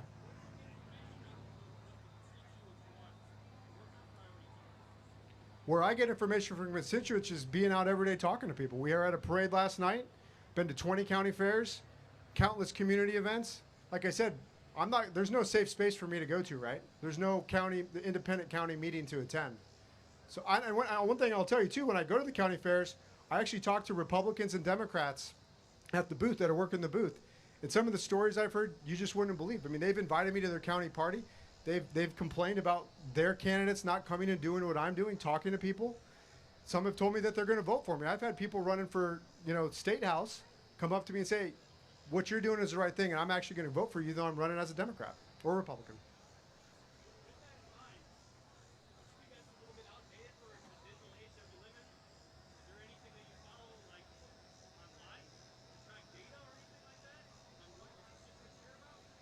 Well, we have a very active social media. I mean, actually, we're really proud of what we've done there. We had 1 million views in 30 days. Obviously, there's a heavy comment section, and I, as a candidate, actually get in there myself and participate in the comments. Again, we don't back down from anything. Yeah. You're saying that neither party is addressing the AI issue. It seems like both sides are talking about the need for data center moratoriums and having this sort of anti-AI. I don't see anybody taking pro-AI stance or pro-funding certain. Great question. So just to repeat the question is about talking about the parties. He thinks the parties are addressing AI. What I would say is we're seeing that at the state level. We're seeing that with governors. But when you look at the federal level, when you look at what's going on in Congress and the Senate, I don't see that happening. I see them being afraid. Now, not everybody, but I'm saying the establishment party leaders, which unfortunately, again, in today's environment, many of the members just have to follow what the party boss wants. Otherwise, they're going to be primaried in the next election, right? And so, and the reason for that, I think, is because they're afraid of the special interest money to come out after them.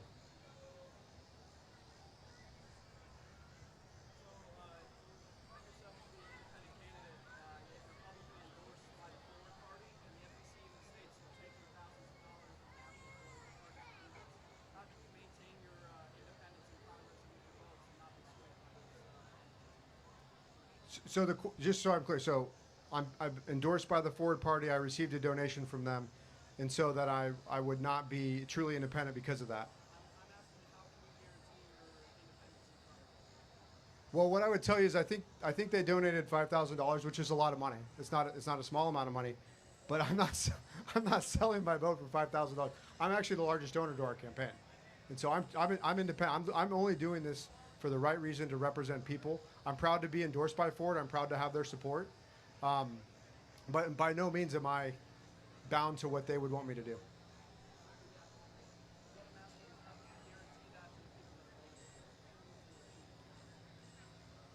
How can I guarantee it? Well, here's what I tell you. If you don't trust me, if you don't believe me, you probably shouldn't vote for me. And what I would tell people is, if you think the Republican Party is doing a good job right now, you should vote for Republicans. If you think the Democratic Party is the answer right now, you should vote for a Democrat. If you're not happy with either, you've got another option. And all I can tell you is I'm in this for the right reason. I'm not bought and paid for by anyone.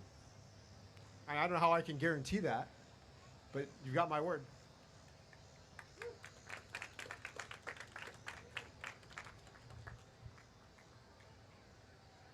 Any last questions?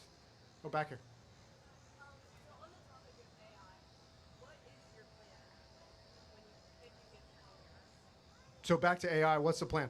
Number one, local control. I think, so in Clinton, Iowa, it's in our district, Clinton County, there's a massive project that was proposed. I went to the city council meeting there. It was tremendous. Every room was full. There was 3 hours of public comment. Tremendous community involvement in that. And that's where it needs to sit with our communities, sit with the people in our communities. And that's where we need to have representatives focused on the people, not on the special interest money. We clearly got to have guardrails. I think that's where, again, it's a tricky issue because there is a needle to thread. I don't think we want to leave AI to China and Russia and other countries like that. We still want to be a leader in AI. But if our communities don't want data centers, we shouldn't have data centers. That's my stance. Well, thank you guys so much. I see time is up. I really appreciate all the questions, the engagement. It's been fantastic to be here with you guys today. Thank you.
him, man. When he's done taking this, I gotta. Are you gonna walk it?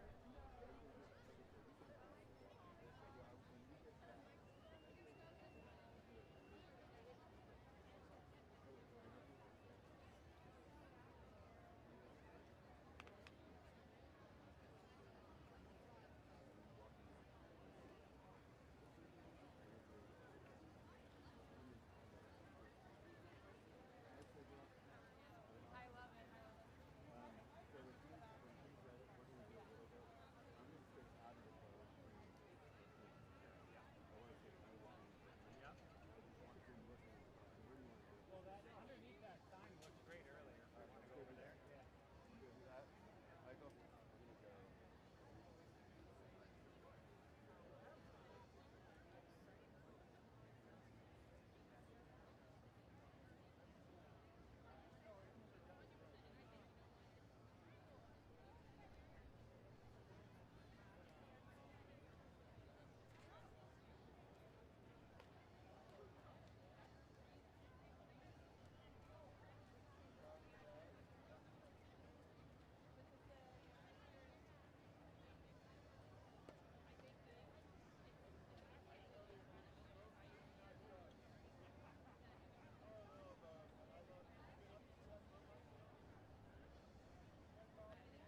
Welcome to the Des Moines Register Soapbox. I'm Rachel Stassenberger. I'm honored to say that I'm the executive editor of the Register. And we invite all these candidates here because the Register believes in civic engagement. And if they can run for office, they can ask for your vote in person. At the Register, we also believe in Iowa Nice. And so be free to cheer, but please do not jeer, because that's not very Iowa nice. I don't see very many signs, but if you have signs, keep them down. There's one. Keep it down, because I don't know about you, but I can't see through signs, and there may be people behind you, and it's not very Iowa nice to block their vision. Next up, we have Dave Bushaw, an independent running for the U.S. House. Dave, come on up. Did I get it right? Yes, you got it right. Good afternoon, sisters and brothers and others. My name is Dave Bushaw, and I'm running as the independent candidate for United States Congress in Iowa's 2nd Congressional District. I'm a lifelong musician. I'm a squash farmer, one of the youngest first-generation farmers in the United States. I'm a longtime community organizer. I'm a labor unionist, and I'm pissed as hell that I have to be up here today.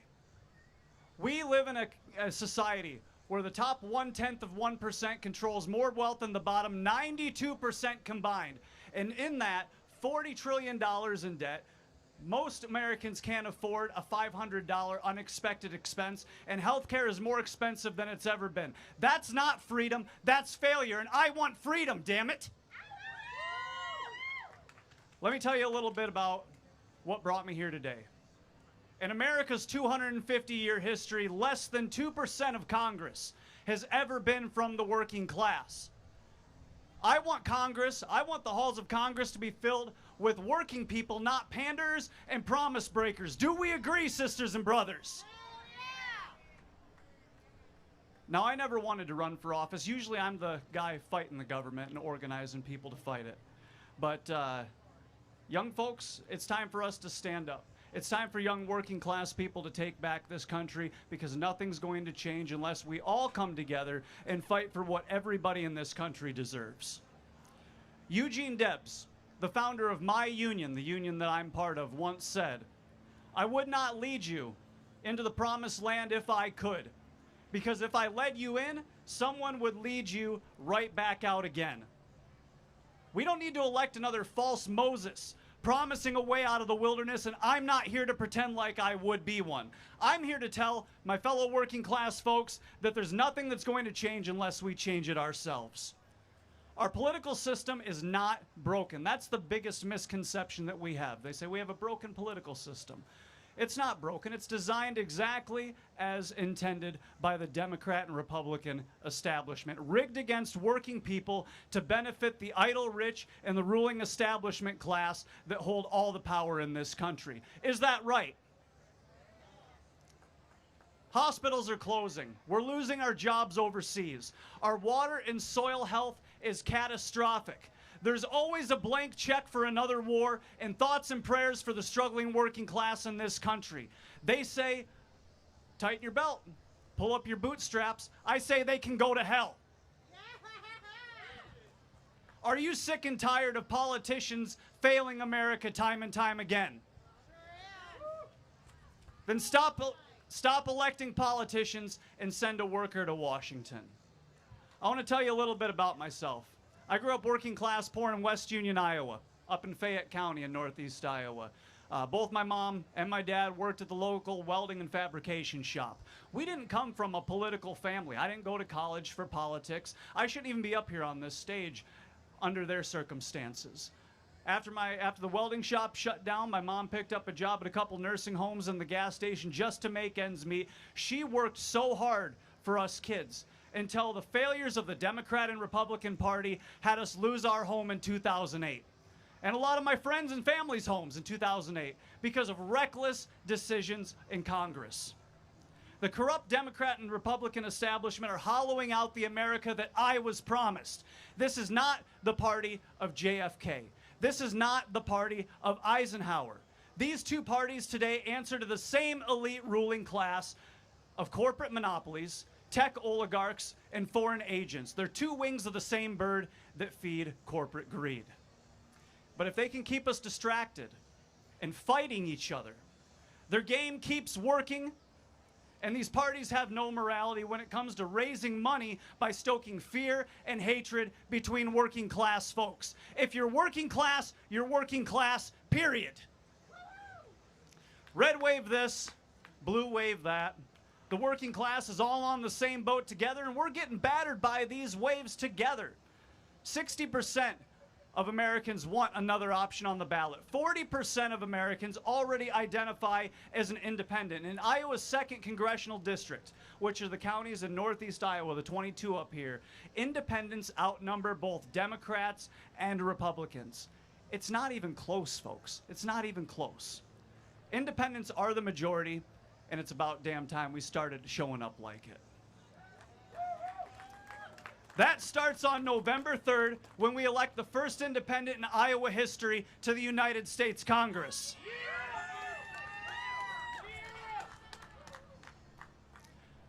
I want freedom for working people in Iowa and across America from a system that keeps us fighting our neighbors over culture wars and convoluted ideologies while the ruling elite class gets richer and richer off of my money and your money. And let me be very clear, so the Democrat and Republican Party establishment can hear me. I refuse to go to war with my neighbor. The hard truth, folks, is that this freedom isn't going to be won within the corrupt two-party establishment. I became the first no-party candidates to secure ballot access in northeast Iowa in modern history because working-class voters wanted it to be that way. Our campaign didn't have party infrastructure in all 22 counties that we could lean on, and we didn't have the nearly $1.4 million that the Democrat and Republican candidates spent to get on the ballot. We had a couple $1,000s and a lot of pissed off folks that were ready to fight. Everything we've done so far, we've built from the ground up by everyday working folks. We don't have super PACs, and we definitely don't have a PAC. We didn't inherit party machines or an army of political insiders to buy our way onto the ballot. We forced ourselves through the door into a place where working class folks aren't normally allowed, and we're not asking for permission for the seat at the table. We're taking it.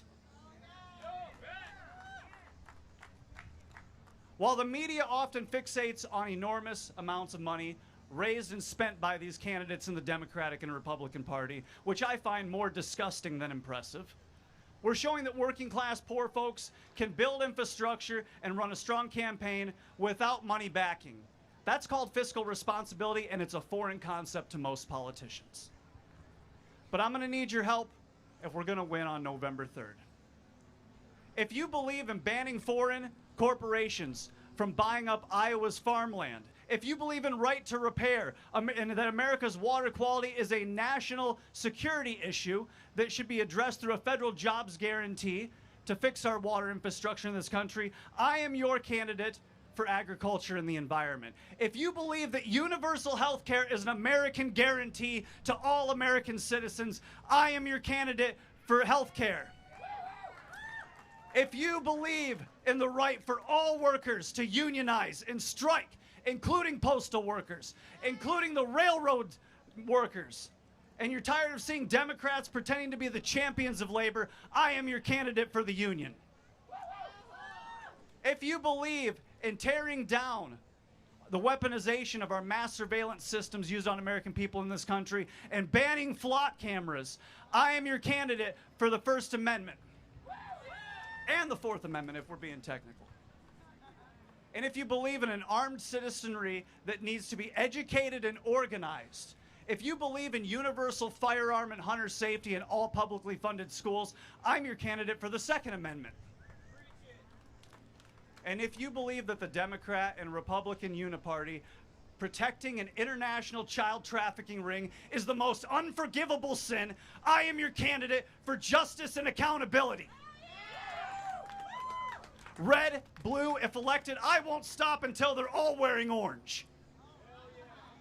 Where are the documents? I want to know where are their arrests.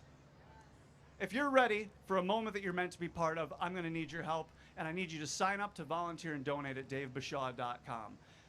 If you're not in my district, even if elected, the decisions that I make in Congress are going to affect all of Iowa and folks across this country. We're starting in Iowa's 2nd District and with Michael Bridgford in District 1, but we're not stopping there. We're building a movement, and my final promise to you is that my one and only loyalty lies with the working class, period. Thank you, and I want to open it up to some questions. All right, who's got some questions? We've got Johnny here. He's got a microphone. Just raise your hand. No questions. This is going to be easy. Oh, here we go. Here's a question.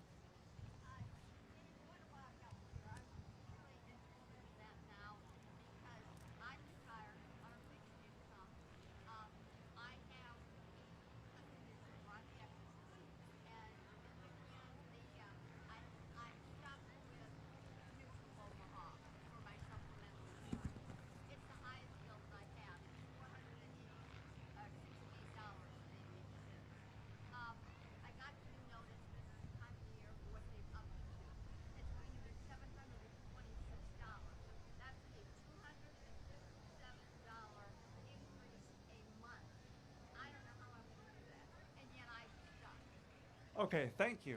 So we've got a question from the front of the audience here. We've got what was your name? Jerry. Jerry. We've got Jerry here. She says that through her union health benefits, she's retired and she's paying $400 a month for health care. She just got a notice that that's going to increase to $700 a month. And you're on a fixed income, I'm assuming. So here's the reality, folks. We live in a country where we pay more for health care than any other developed nation on the face of this planet. Yet we rank 14th in quality, we rank dead last in healthcare outcomes, and we have a lower life expectancy when compared to other developed nations. We are the only developed nation on the face of this planet that does not guarantee healthcare as a human right. What we hear all the time is with these healthcare subsidies being canceled, your healthcare premiums are going to double, triple, quadruple. Nobody is asking why. Why without taxpayer subsidies, why without government subsidies are we allowing for these health insurance companies to commit highway robbery on the American people? I believe in a universal, single-payer healthcare system as an American guarantee for all citizens because it is the most fiscally responsible thing we can do to keep a working class that is healthy and productive, the most healthy and productive in the entire world. And honestly, we're America. We can do it, and we can do it better than any other country, folks. So when people say, how can we afford it? We're America. If everybody else can afford it, every other developed nation, we can afford it too. And our working class folks, and especially our seniors, deserve that security that they worked decades to achieve. So thank you for your question. Any other questions? Yeah, brother here with the Freedom shirt. So, I just let me state my position. So, I believe that in our education system, we largely just forget to educate our youth on economics. Yes. So, what is your proposal to change the way the education system works so that we're not so confused coming out of institutions, not knowing how to actually utilize the economic system and operate? Sure, absolutely. What was your name? Joe. So Joe's question here is, how do we reform and how do we address the issue in our education system that doesn't prepare people for the economic realities once they get out of school? So what you're saying is you would have rather learned how to balance a checkbook and do your taxes rather than learn the mitochondria as the powerhouse of the cell, right? Yeah, me too, absolutely. I struggled in standard high school as well. I graduated from an alternative high school for my last couple of years. One thing that I've learned is that in our school system, a lot of it is kind of a broad brush stroke to kind of a wide net, capture all the kids, in a broad brush stroke with education. I believe in supporting our public education system to allow for a more tailored and deliberate educational style, as well as mandating some of those civics 101 and economic classes that I wasn't required to take them, even if they did exist. There was no requirements for many of the classes. So I would say preparing our public education system to have the capacity to be deliberate with all of the students and not leave anybody behind. We hear about it all the time, no kid left behind. There's a lot of kids being left behind. We have a broken public school system, and it's because it's severely underfunded, understaffed, and under-resourced. So I would love to discuss more if you got any ideas on what exactly we can do in specificity. I do have a question. Do you believe Yeah. that the way education is formed now, is structured now, that we're just kind of spitting out, you know, the results of the education system is just people who know how to follow instructions, and they don't know how to live outside the system that they're brought up to live in? That's what it was designed for. It was designed to create workers. It was designed to prepare workers for factory work and assembly lines. It's stay in your row, learn the thing, learn the thing, learn the thing, do the test or do the thing, and then forget about it next time. So the entire public school system was really designed with that. You see the public school system evolving and incorporating, you know, more classes, elective classes that people can take in community colleges and things like that while they're still in high school. But it was designed for exactly what you're saying, preparing kids for assembly line work. Any other questions, folks? Yeah, right here. I want to know your stance on women's health care, specifically access to birth control, my right to be able to go in and get a medical procedure without anybody else having any say in that. I want to know your stance on that. Yeah, so the question here at the front was what my view is on women's health care, access to abortion, access to contraceptives, and the ability to go into the doctor and get the procedures that they need to get done. My view is that the government should stay out of the doctor's office with a woman, period. It's as simple as that. And I know that there are, and I will acknowledge them, there are moral objectors to abortion. There are moral objectors to contraceptives. Well, you know, my mom was able to raise 4 kids on her income. Me, you know, I'm 31 years old now. God forbid if we had another kid. Sorry, Chantal, but like, I mean, it would be detrimental to our finances. Make it more economically feasible to raise a family, and you're going to, by default, see less abortions. People aren't going and doing that for fun, folks. They're doing it out of desperation.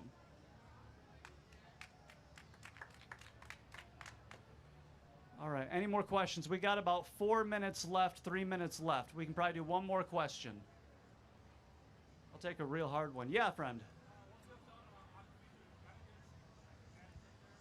Yeah, my view on artificial intelligence and data centers. Yeah, so this is a tough one, folks. I don't see data centers slowing down anytime soon. I was in Elkader, Iowa, and I was at a Planning and Zoning Commission meeting. And it was a room of about 200 people, and there were 7 Planning and Zoning Commissioners that were sitting up there trying to figure out what to do. And they're talking, and they say, what do we do? Do we put a moratorium because we don't want one here, or do we make it extremely regulated and difficult to put one in? And one of them said to me, Dave, what are some of your thoughts on it? I said, well, if you go with a moratorium, chances are that because the Department of Justice has already set up an AI litigation task force where data center companies are suing communities that are putting moratoriums in place, you're going to have to hire an attorney in D.C. to fight your battles up there, and that's going to be cost on the taxpayers. If you make it extremely difficult, you're going to end up running into problems with unfair business practices, singling out this industry over other industries that are attempting to enter into your community. Either way, you're screwed. What we need is we need a federal guiding principle the same way that we did when we decided that we're going to land on the moon. When we decided on the space shot, we decided as a nation that we're going to go to space, and we did it. When we connected the Transcontinental Railroad from the East Coast to the West Coast, we decided as a nation that we were going to do that, and we did it. With the AI and data centers, it's free game. And if we would have done that with the space shot, the Russians would have kicked our butt. You know, if we're being honest, that we wouldn't have been able to have any kind of cohesion. So I feel like we need a federal guiding principle that protects communities, gives autonomy to local communities, and has a straight guiding principle as to where we plan on going as a nation. It's new technology. It's not going away. But we need some kind of cohesive strategy to address it. I'm going to leave it right there. I hope I answered folks' questions. You can go to davebushaw.com or follow me at Dave Bushaw for Congress online. I hope to earn your trust and support. And one thing I will end by saying, we are building a movement, folks. This doesn't stop in 2026. I've been organizing for 15 years. I've built 2 successful organizations throughout my life, and I intend on starting here in the 2nd District, but we are going to build an independent movement here in Iowa, in all districts and across this country, 2028, 2030, and 2032. That's a promise. Thank you.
Welcome to the Des Moines Register Soapbox. I'm Rachel Stassenberger. I think we've got a crowd here who will understand that we believe in civic discourse and we believe in Iowa nice. And so let's just all be nice to each other as Rick Stewart, a veteran of the Soapbox, speaks. He's a Libertarian who's running for the U.S. House. Rick. Thank you very much. Please hold the applause until I finish. I am Rick Stewart. I'm a Libertarian. I'm running for Congress 2, which is Northeast Iowa. Just so you know, I'm a native Iowan, born in Postville, raised in Maquoketa. My grandparents lived in Keokuk. So I've got the entire eastern seaboard covered. And I live in Cedar Rapids. I'm only going to talk about 5 things today. And I need a little audience participation because I can only remember 3 items when I go to the grocery store. And I'm going to try and remember 5 tonight. So you guys need help. I'm going to give them to you right now, and when I forget them later, you're going to remind me. I'm going to talk about ending and eliminating all nuclear weapons. That's number 1. Number 2 is I am going to talk about eliminating the income tax and replacing it 100% penny for penny with a land tax, not a property tax. Hold your horses. Hold your horses. Wait until I finish at least 2 sentences. It's not a property tax, it's a land tax. And number 3, I'm going to talk about immigration, completely eliminating the current immigration policies, replacing them with an intelligent one, which will not cost us a nickel and will make us a lot of money. I think that's good. Number 4, I'm going to talk about something which, if you happen to be a person who believes that the earth is warming, and you have to believe in 3 things, and you believe it's caused by people. Number 3 is, and you believe we should do something about it, then you will care about what I'm going to talk about. But if you can't answer yes to all 3 of those questions, you don't care what I'm going to talk about, so don't bother to listen to that. Which number was that? Okay? I think that was number 4. No, that was 5. 4. Yeah, and number 5 is I'm going to talk about a system of replacing all of the welfare that we have in the entire United States with universal basic income, and it's not going to cost us a nickel more than it's already costing us. So those are my 5 things. Please help me remember, and I'm going to run through them pretty quickly because I've only got 20 minutes, and now I've probably only got 15, and I'm going to address every one of them slightly clearer, okay? So nuclear weapons are an existential threat to the United States. The chances of having a nuclear war, which kills 100 to 200 million of us every year, is 1%. Okay? So if you just do a little bit of math, after 100 years, there's just 63% that we're going to kill 100 or 200 million Americans. Let's not talk about anybody else because we're Americans in a single week. We don't need those. Nobody needs them. China doesn't need them. Russia doesn't need them. Iraq doesn't need them. Iran doesn't. Nobody needs those. We're going to get rid of them. It's going to be super easy because nobody actually wants them. They are useless, and they cost an enormous amount of money. Once we get rid of them, Russia's going to be richer, China's going to be richer, we're going to be richer, everybody's going to be richer, and we're not going to have this existential threat hanging over our heads like the sword of Damocles, although I don't know how to pronounce Greek names. Number 2, eliminate the income tax. The income tax is absolutely wretched. It's the worst form of tax. It is the devil's playground, and you can tell that because the devil has been playing in it for 100 years, and they have created a mess. I don't know exactly, but let's just say there's 100,000 pages of income tax regulations. Have you read them? Do you want to read them? Should anybody ever have to read them? Should you have to fill out an income tax return in order to pay your taxes? No. It's just a place where politicians can pass laws following Voltaire's advice, which is the art of government is to take as much money as possible away from one group of the people and give it to the other group of the people. So no matter who's in office, they pass income tax regulations that help their people that voted for them, that hurt the people that didn't vote for them, and then we switch, and it's the opposite. But we never get rid of the bad laws, and then we do it again, and then we do it again. So income taxes are the worst conceivable idea. A land tax is the most fair tax of all. It's not a property tax, it's a land tax, okay? And you're only taxed on the value of the land. So the farmer over here that was complaining does not quite understand exactly how it works. And I think he would love the land tax because, number one, he's never going to have to pay any more income tax. That's pretty good.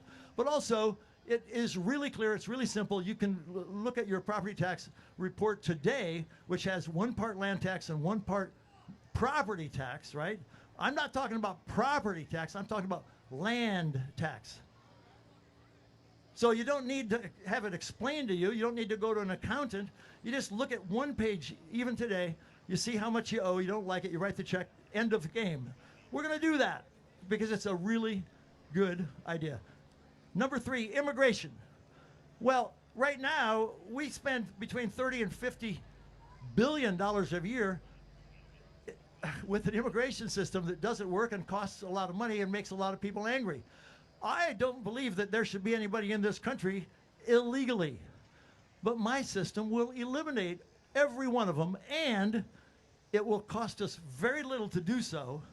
But better than that, we will let people in who want to be here and can afford to be here because they won the auction that we're going to have every year for lifetime green cards. Let me just explain how that works. Right now, we issue green cards. We issued 1.34 million green cards last year for free. We didn't charge anybody. We just gave them away. Green cards for the United States, which allow you to work legally, are a valuable resource, and you don't take a valuable resource, which is scarce, and throw it away for nothing. You sell it. And the way to sell it is with an auction. So you have an auction every year, and the people that win the auction get to have a lifetime green card. And I can't tell you exactly what they're going to pay for it because it's an auction. But let's just estimate that the value of a lifetime green card in the United States is somewhere between $30,000 and $100,000. You get to work in the United States and live here, and that's it. You're done. You don't have to go have any get a coyote to bring you in, or ransom off your mom's arm and leg to get in. You just win the auction by paying more money than other people who would also like to come here. Do the math. We're talking about something between $40 billion we're going to get, and perhaps $200 billion that we're going to get. That's income. It doesn't cost a nickel to run this thing. The entire process can be run probably for a few $100 million, which sounds like a lot of money, but still you're getting a lot done. And we are going to give visas automatically to anyone who's not an actual criminal so that they can be a tourist and visit the United States and have a lot of fun, right? Like $75, come to the United States, bring your own money, you're not going to work. You're a tourist, you get to stay in our hotels, you get to eat in our restaurants, you get to go skiing in our mountains, you get to come to the Iowa State Fair, and all you have to do is be not a criminal, pay your tourist fee. You're going to also have to leave the country every 90 days because it's a visa that's good for 5 years, but you can't stay here. You got to visit, leave, visit, leave. I do that in Guatemala. It's like that's how the rest of the country of the world works. You pay a little bit of money, you get a visa, you're legal. When your visa is over, you leave the country. If you don't leave the country, you're going to get fined. They know who you are. They're going to collect it at the border. Everybody obeys. Nobody's trying to sneak into your country. It's the way to do it.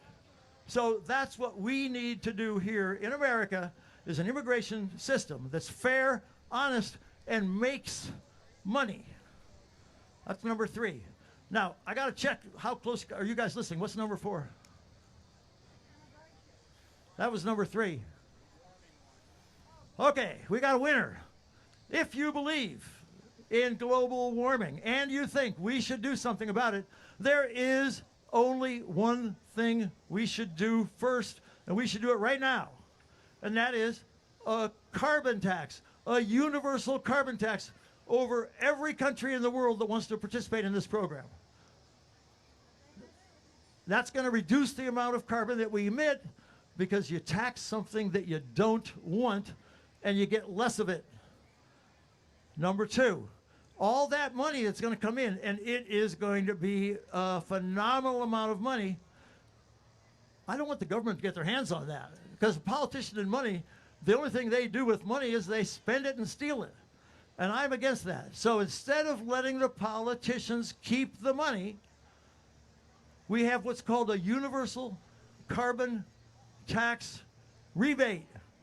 Well, what that means is that everybody that lives in a country that's participating in the system on a per capita basis is going to get their share of that tax that's collected.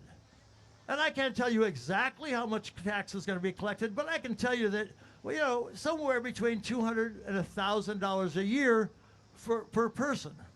Now, that might not be much to you. You might say, well, I've got a lot more money than that. I don't really care.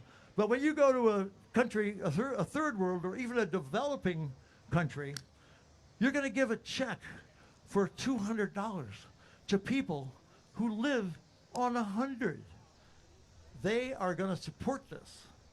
And no matter how crappy their current government is, it's probably very crappy, okay? We don't have to argue about that. Most governments are crappy. They're going to go to their government and say, how come we're not getting that check? The government's going to say, well, it's because we're not collecting the tax. And they're going to say, start collecting the tax so I can get the check. This is an idea that is so easy to sell all around the world if people understand how it works. I don't have enough time here to explain every little detail, but trust me, it's been thought through. It's not my idea. By the way, no idea that I've ever had was mine. I just steal good ideas and I ignore bad ideas. But this will work because it gives people the incentive to do the right thing. And we can eliminate probably 98% of all of our carbon emissions just by taxing carbon, but don't let the politicians keep the tax. Make them give it back to us, the citizens. And number 5 is a UBI, which is Universal Basic Income. Now, everybody here probably already knows what that means, right? Raise your hand if you don't understand what a UBI is. I thought everybody knows. Well, in America, we have a system of giving money to people that don't have it. So we transfer income. We take money from one person and we give it to a different person. Or we take money from a group of people and we give it to a different group of people. That's called income transfer. Now, if you want to say nasty words, you can say that's called welfare. But if you say income transfer, it's just nicer. It's exactly the same thing. I mean, there's no difference between income transfer and welfare. Well, we already have an enormous amount of income transfer in the United States right now. The 2 biggest income transfers that we have are transfers from relatively poor people to relatively wealthy people. And what do we call that? Well, we call that Social Security. It's a transfer of money who are relatively poor and working to people who are relatively wealthy and not working. That's an income transfer. And the other income transfer that we have is Medicare, which is exactly the same thing. The people that are working pay the tax, and the people that aren't working get the benefit. Well, I'm not saying that in every single case that's wrong. What I'm saying is there should be no income transfer at all that takes money from relatively poor people and gives it to relatively rich people. Never, ever, ever should that be done. I'm not claiming that we should transfer money.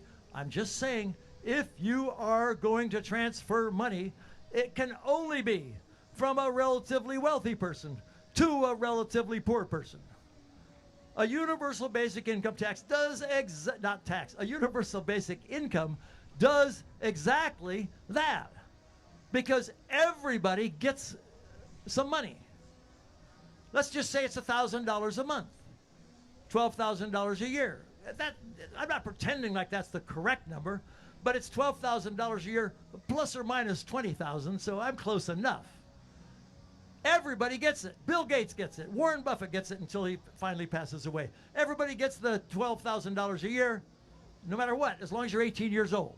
I don't care if you're a bum on the street or if you're homeless or if you're super rich or anything else. We all receive the same amount. And how is this funded? Well, it's funded the same way we fund Social Security and Medicare today.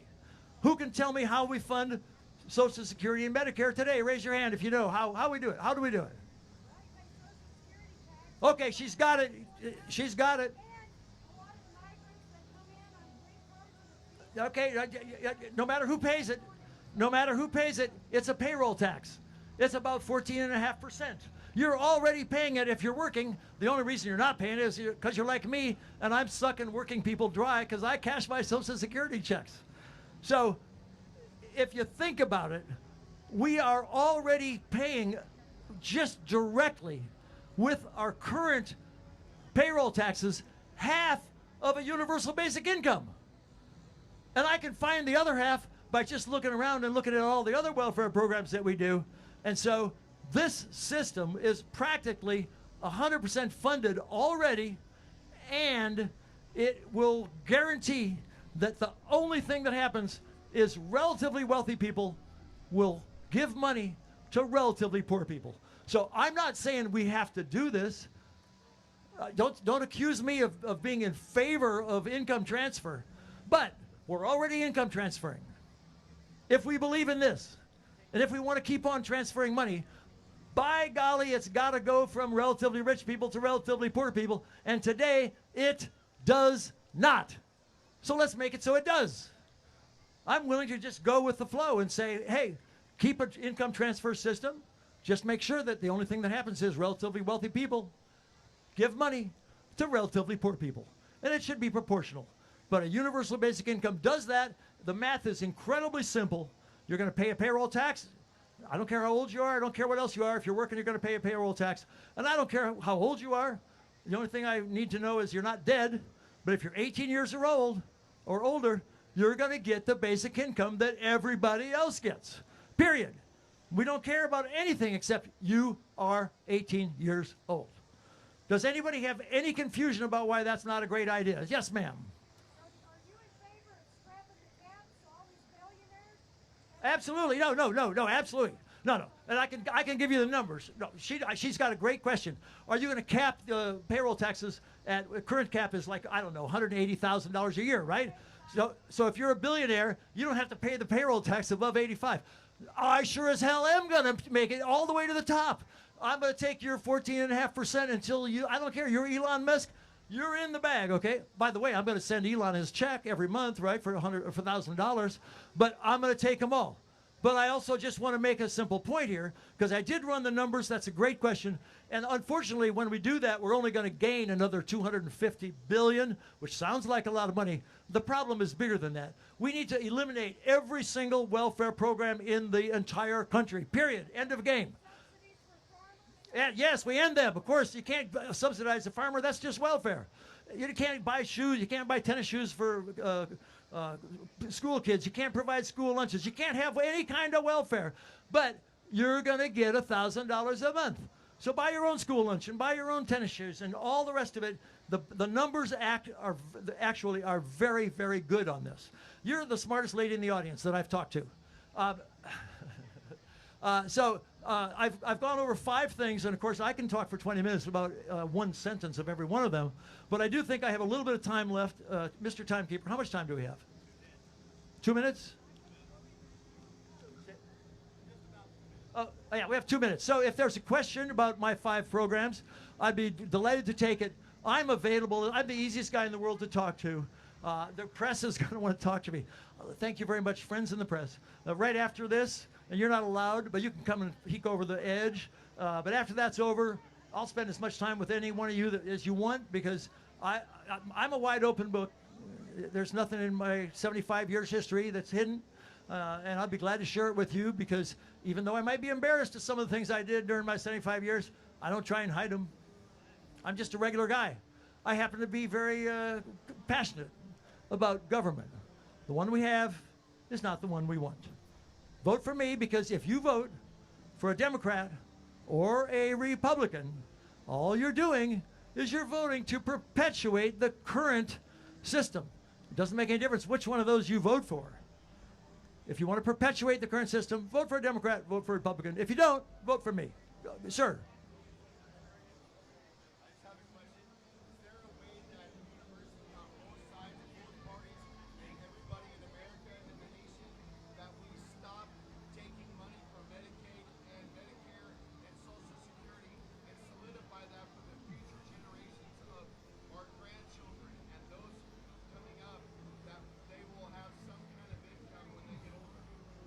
Yeah.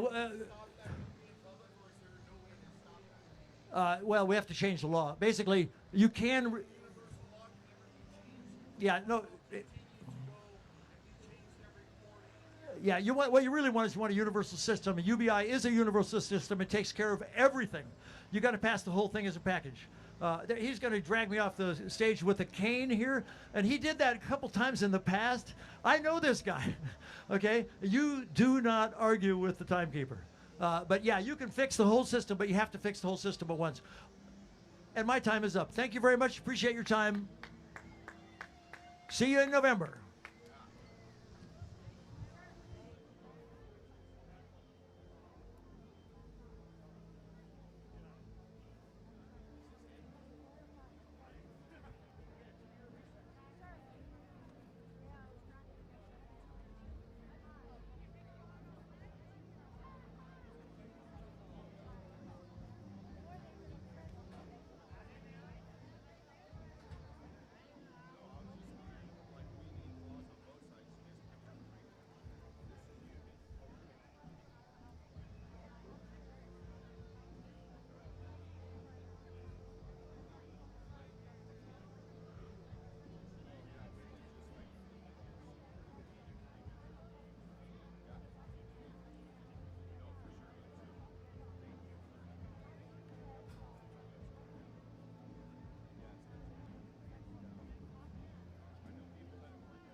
Des Moines Register Soapbox. That is the 12th time I have said that so far in this state fair, and I've got 11 more to go. You can see the complete schedule right here. I'm Rachel Stassenberger, and I have the honor to say that I'm the executive editor of the Register. And at the Soapbox, we believe in civic discourse, and we believe in Iowa Nice. So in this context, what Iowa Nice means, if you've got a sign, keep it down. You are more than welcome to cheer, but please don't jeer, because jeering isn't very Iowa Nice. And with that, come on up. We've got Ryan Peterman, who is a Democrat running for Secretary of State. Thank you so much. Really appreciate it. Hey, good afternoon, everyone. What a wonderful day to be here at the absolute best state fair in the entire country. I'm so happy to be here with everyone, and thanks for taking a little bit of time to hear from me. My name is Ryan Peterman. I'm a proud Iowan from the Quad Cities. I'm a former Navy pilot, and I'm running to be our next Secretary of State. Now, growing up in Bettendorf, I learned a lot of important lessons from my family, from my teachers, from my coaches, but the biggest thing I took away was the importance of service, of serving your country, serving your community, finding some cause that's bigger than yourself and pursuing that for a meaningful part of your life. And I decided that for me, that looked like joining the Navy. And I was fortunate enough to get into the Naval Academy out of high school, spent about a decade as a Navy pilot, flying helicopters across the country, in the Middle East, transiting the Strait of Hormuz. I advised a U.S. Senator as a fellow on defense and national security policy, and then I wrapped up my career training the next generation of Navy and Marine Corps officers back at the Naval Academy. And when I think about it, I am in this race for so many of the same reasons I joined the Navy. I love our country. I love Iowa. I believe deeply in democracy, and I believe deeply in the importance of public service. And when I joined the Navy, I raised my right hand, and I swore an oath to the Constitution, and I knew that public service, it's not about yourself. It's about the people who put their trust in you. And that's exactly what this race is about, because when I look at my opponent, our current Secretary of State, Paul Pate, here's a guy that's been in elected office since before I was born. And in recent years, who here in recent years thinks that their life has gotten better under the current leadership we have here in Iowa? Yeah, and you're not alone, right? And it's because we've got folks in public office who aren't there for the right reasons. We don't have folks that are there to serve the public, to solve problems, to make life better for all of us. Instead, we have people that are looking out for special interests, for their own self-interests, for their fellow corporate politicians. Folks, that is wrong. It is wrong, and it needs to change. And I think, especially when I think about my opponent, it's clear that somewhere along the way, he forgot who he works for. Because he is certainly not working for Iowans when he's making it harder for us to vote. He's not working for us when the time period we have to vote gets shorter, when polling places are closing. He is not working for us when voters are purged from the voter rolls. He's certainly not working for Iowans when he hands our personal information over to a partisan Department of Justice. Now, when the DOJ came knocking here in Iowa, Paul Pate said, here you go. He handed our information over, and he did it without a fight. And he told us he was required to do that. But he was not. You see, in 30 other states, secretaries of state, both Republicans and Democrats, said no. They stood up, they pushed back, they had the courage to fight back and to fight for their constituents. We didn't get that here, but we deserve it. We deserve a Secretary of State who, one, knows who they work for. We deserve a Secretary of State who understands that it's not their job to try to shape an election in a way that achieves their desired outcome, but the job is to make sure that every eligible voter has an opportunity to cast a ballot, has an opportunity to make their voice heard, has a say in choosing the leaders who shape the future of our state and the future of our country. We don't have that Secretary of State right now, but I promise with your support, and if I can earn that support by November, I will be that Secretary of State. Now, it's no secret we're facing a lot of problems here in Iowa, and I've been out on the campaign trail for over a year now, talking to Iowans from across the state, from river to river and everywhere in between, facing a lot of problems. It's our water quality crisis, our cancer crisis, lack of access to health care, our public schools are getting worse no matter where you look. And we can solve all these problems, but it involves putting better people into elected office across the board, right? People that truly care about public service, that take that obligation seriously. people that are serious about solving problems, people that are serious about making life better for all of us here in Iowa. We deserve that. We deserve that, and we can make that change. So once again, folks, I am so happy to be here with all of us here today, all of you here today, and I know I've got a few minutes left, so I'd be happy to take any questions anyone might have. And again, my name is Ryan Peterman, running for Secretary of State. Yes, sir. Yeah. What's that?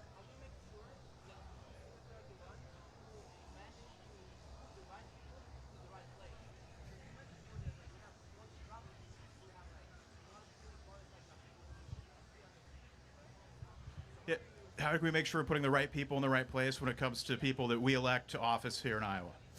Yeah, that's a good question. I think it comes down, part of it comes down to character, just analyzing someone's character. And then if they've been in elected office before, no matter what jobs they've held before, looking at their track record. What have they voted for? What have they advocated for? What have they stood up for? What have they pushed back against? And I think if we analyze people's records, we can be better informed when it comes time to actually going in the polling place and choosing who we want to shape the future of Iowa. Yes. So that's a good question, and for those of you that haven't heard, I mentioned it earlier in my speech, but our Secretary of State, Paul Pate, handed over private voter data of all of us here in Iowa, and he gave that to the DOJ when many other states pushed back. Part of that, it's too far gone. We can't claw that back, but I think we deserve answers. So a few weeks ago, I submitted a records request with the Secretary of State's office to find out what went into that decision-making process. Why did he give our data away without our consent?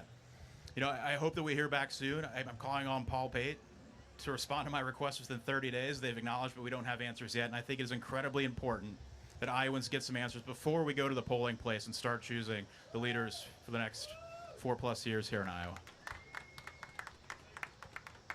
Anybody else? Yes, sir. What's that? I mean, that's a possibility that would happen, but I don't think there's any reliable way to see that information gets clawed back once it's out there. But I think we need to, moving forward, make sure it doesn't happen again. Let's see. Anybody else? Yes. My favorite part about serving the people, that's a good question. My favorite part about campaigning so far is meeting so many wonderful people. There are tremendous people all across the state, and it seems like a lot of times when you listen to the news, you get the impression that we are so divided, right? I don't think that's the case. I think it's very easy to buy into that, but I just don't think it's true. I think we have so much more in common. All of us want good opportunities here in Iowa. All of us want good schools. All of us want clean water. All of us want a government that knows who they work for. So that's what I'm most looking forward to, trying to build broad coalitions, find common ground, and work with people to make Iowa a better place. And that really just comes down to all the great people I've met campaigning. Yes.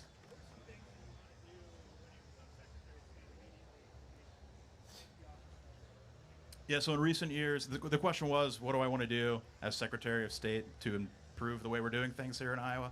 I'd like to call back some of the restrictive things we've seen when it comes to voting. I want to expand our early voting window to make sure that no matter what your circumstances are, whether they work or personal or otherwise, you can still make your voice heard. I want to make sure people know that they have a Secretary of State that's going to stand up for voting by mail. I voted by mail when I was in the Navy. Hundreds of thousands of Iowans vote absentee in some form each cycle, but it's not just folks serving in uniform. A lot of times it's folks in rural areas, the elderly, folks with disabilities. Sometimes it's students studying away at college.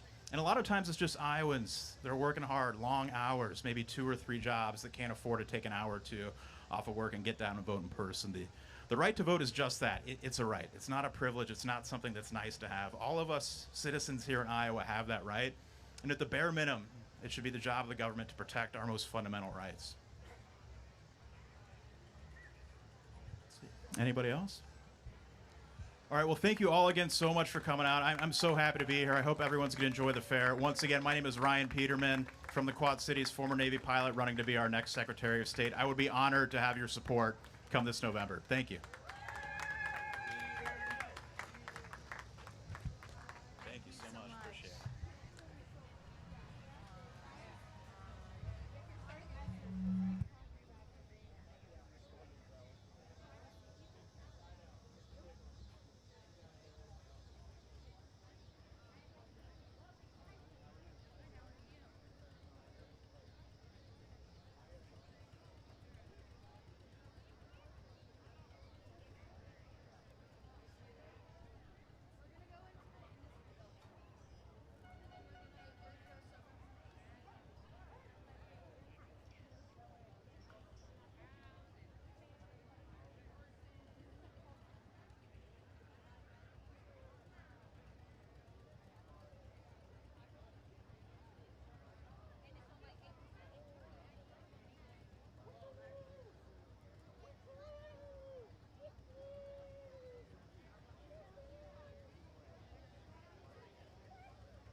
For the body? No.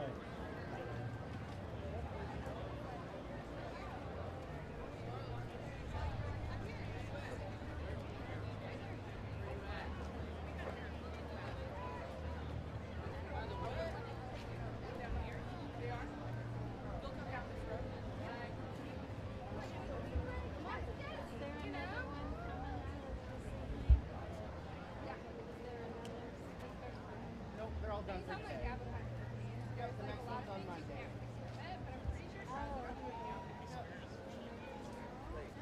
None tomorrow.